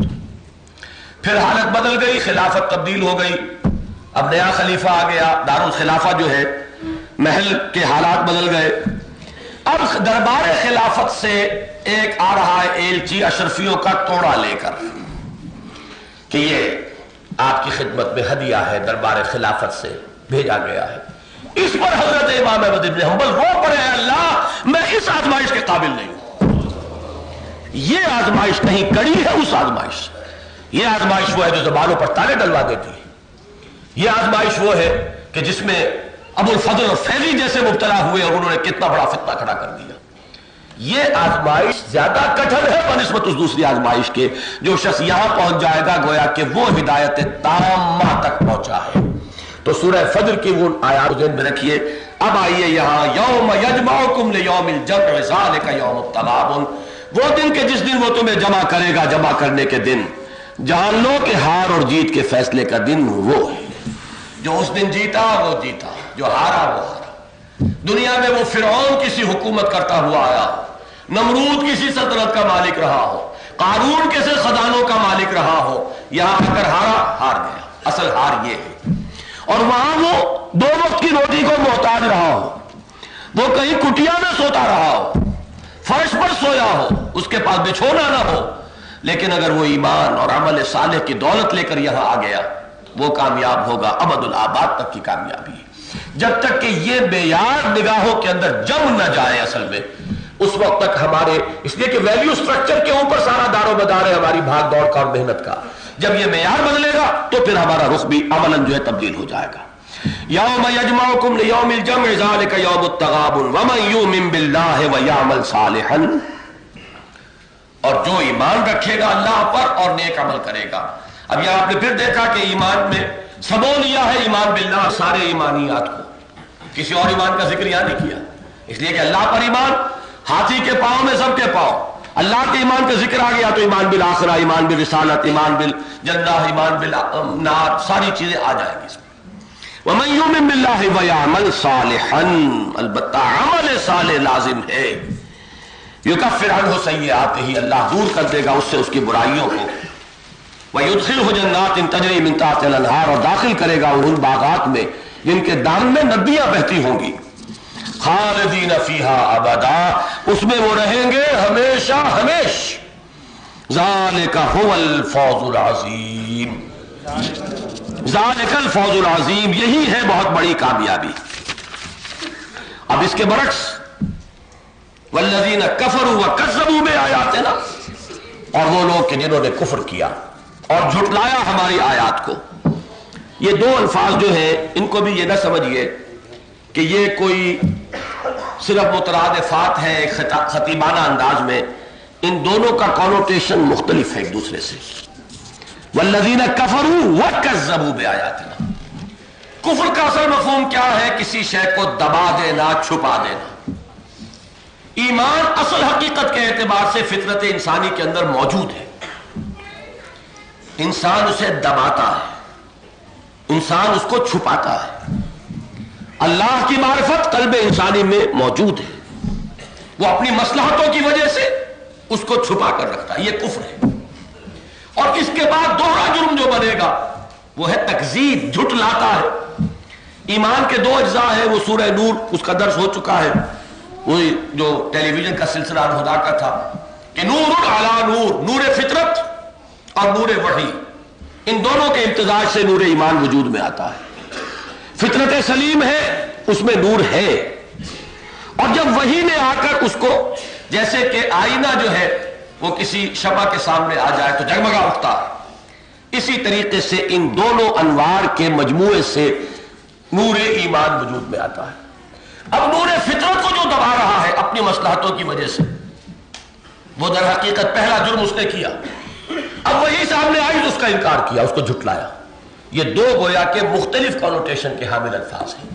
والذین کفروا وکذبوا بآیاتنا اولئک اصحاب النار خالدین فیہا، وہ ہے آگ والے اور اس میں رہیں گے ہمیشہ ہمیش. وبئس المصیر، اور وہ بہت برا ٹھکانہ ہے. ایک علمی بات ہے، اس کا اور میں تذکرہ کر دوں. یہاں ایک تقابل آپ نے شاید محسوس کیا ہو.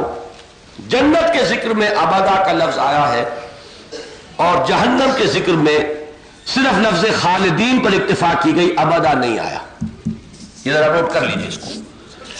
وہاں کیا ہے؟ خالدین فیہا ابدا، اور جہنم کے ذکر میں خالدین فیہا ابدا، یہاں تکرار نہیں ہوئی. یہی معاملہ سورہ بینہ میں ہے. ان الذین کفروا من اہل الکتاب والمشرکین فی نار جہنم خالدین فیہا، خالدین فیہا پر بات ختم ہو گئی. اولئک هم شر البریہ. ان الذین آمنوا وعملوا الصالحات اولئک هم خیر البریہ جزاؤہم ان ربہم جنات عدن تجری من تحتہا الانہار خالدین فیہا ابدا رضی اللہ عنہم ورضوا عنہ ذالک لمن خشی ربہ. اس قسم کی آیات کے حوالے سے ہمارے ہاں اگرچہ جمہور کا عقیدہ یہ ہے کہ جہنم بھی ابدی اور جنت بھی ابدی، نہ اس کے لیے کوئی اختتام نہ اس کے لیے کوئی اختتام، لیکن میں صرف رائے آپ کو بتا رہا ہوں کہ دو عظیم شخصیتوں کی رائے ایک بنی. ویسے اور ہر اعتبار سے وہ ایک دوسرے کی ضد ہیں. ابن عربی، شیخ ابن عربی جنہیں اہل تصوف کے ہاں شیخ الکل ہونے کا اور شیخ اکبر ہونے کا مقام حاصل ہے. دوسری طرف امام ابن تیمیہ وہ کہا کہ اور ہر اعتبار سے ان کی ضد ہے. انہوں نے ابن عربی کو زندیق اور ملحد سب کچھ قرار دیا ہے. اب یہ معاملہ تو ہے ان دونوں کے مابین. میں نے صرف یہ بتانا ایک رائے میں وہ دونوں متفق ہیں، اور وہ رائے یہ ہے کہ جہنم ابدی نہیں ہے جبکہ جنت ابدی ہے. ایک وقت آئے گا وہ کروڑوں سال بعد ہو، وہ کتنا لمبا عرصہ ہو، فیہا احقابا، وہ کتنی بھی طوالت ہو، وہ ہمارے ذہن سے ماورا ہے وہ طوالت، لیکن ایک وقت آئے گا کہ وہ ختم ہو جائے گی. لیکن یہ کہ جنت کے لیے پھر کوئی خاتمہ نہیں ہے، یہ ان کی رائے ہے اور اس میں انہی آیات سے انہوں نے استدلال کیا ہے. اگرچہ یہ نوٹ کر لیجئے جمہور کے پاس دلیل کیا ہے کہ دوسرے مقامات پر جہنم کے لیے بھی خالدین کے ساتھ ابدا کا اضافہ موجود ہے، وہ لیکن علیحدہ علیحدہ. لیکن یہ تقابل جو ہے فوری تقابل، اس میں یہ دو مقامات اہمیت رکھتے ہیں کہ جہاں دونوں کا ذکر ہو سائملٹینیس کنٹراسٹ کی صورت میں، اس میں یہ کہ خالدین فیہا ابدا دو مقامات ایسے ہیں کہ جنت کے ساتھ ہے، جبکہ دوزخ کے ساتھ صرف خلود کا ذکر ہے، ابدا کا اضافہ نہیں کیا گیا. میں نے صرف آپ کو بتا دیا ہے، واللہ اعلم. اس کی اصل حقیقت سے اللہ ہی باخبر ہے. باقی جہنم تو وہ شے ہے بیس المصیر، زیادہ زور اس پر دیجئے کہ جس کو سورہ جو عباد الرحمن والا رکوع ہے سورہ فرقان کا، اس میں نقشہ بتایا گیا ہے کہ وہ جہنم اتنی بری جگہ ہے کہ ایک لمحے کے لیے اس میں داخلہ جو ہے وہ بھی در حقیقت 14 طبق روشن کر دینے کے لیے کافی ہوگا. اور جنت اتنی عمدہ جگہ ہے کہ ہمیشہ وہاں رہیں گے اور اس سے دل اکتائے گا نہیں. چنانچہ حسنت مستقرا و مقاما، یہ ہے جنت، ساتھ مستقرا و مقاما یہ ہے جہنم. لہذا وہاں تو ایک لمحے کے لیے، کجا یہ کہ ہزار کروڑ سال، یہ دونوں بھی امام ابن تیمیہ ہو یا امام ابن عربی ہو، بہرحال دونوں اس کے قائل ہیں کہ وہ ارب سال کا ہے معاملہ. تو جہنم تو ایسی چیز ہے کہ جس سے ایک لمحے کا معاملہ جو ہے اس سے بھی اللہ کی پناہ مانگنی چاہیے. بہرحال وبئس المصیر، اس پر یہ رکوع پہلا ختم ہوا. ایمانیات ثلاثہ اور ان کے لیے ایک زوردار دعوت. اللہ تعالیٰ سے دعا کرتا ہوں کہ وہ ہمارے دلوں میں ان حقائق کا یقین پیدا کرے. دیکھیے میں نے ابتدا میں عرض کیا تھا ڈوگما وہ تو ہے، ایک ہمارا موروثی عقیدہ وہ موجود ہے، اللہ، توحید، آخرت، قدرت، اس کا علم، یہ ساری چیز تو ہمارے پاس ہے. اصل کمی یقین کی ہے. یقین پیدا کرے نادا یقین سے ہاتھ آتی ہے. وہ درویشی کے جس کے سامنے جھکتی ہے فغفوری، وہ یقین کی بات ہے کہ وہ اگر پیدا ہو جائے تو پھر اس کے نتائج کیا ہوں گے، ثمرات کیا ہوں گے. یہ ہے دوسرے رکوع کا مضمون جو انشاءاللہ تعالی اگلے ماہ ہم اس کا مطالعہ کریں گے. بارک اللہ لی ولکم فی القرآن العظیم ونفعنی وإیاکم بالآیات والذکر الحکیم.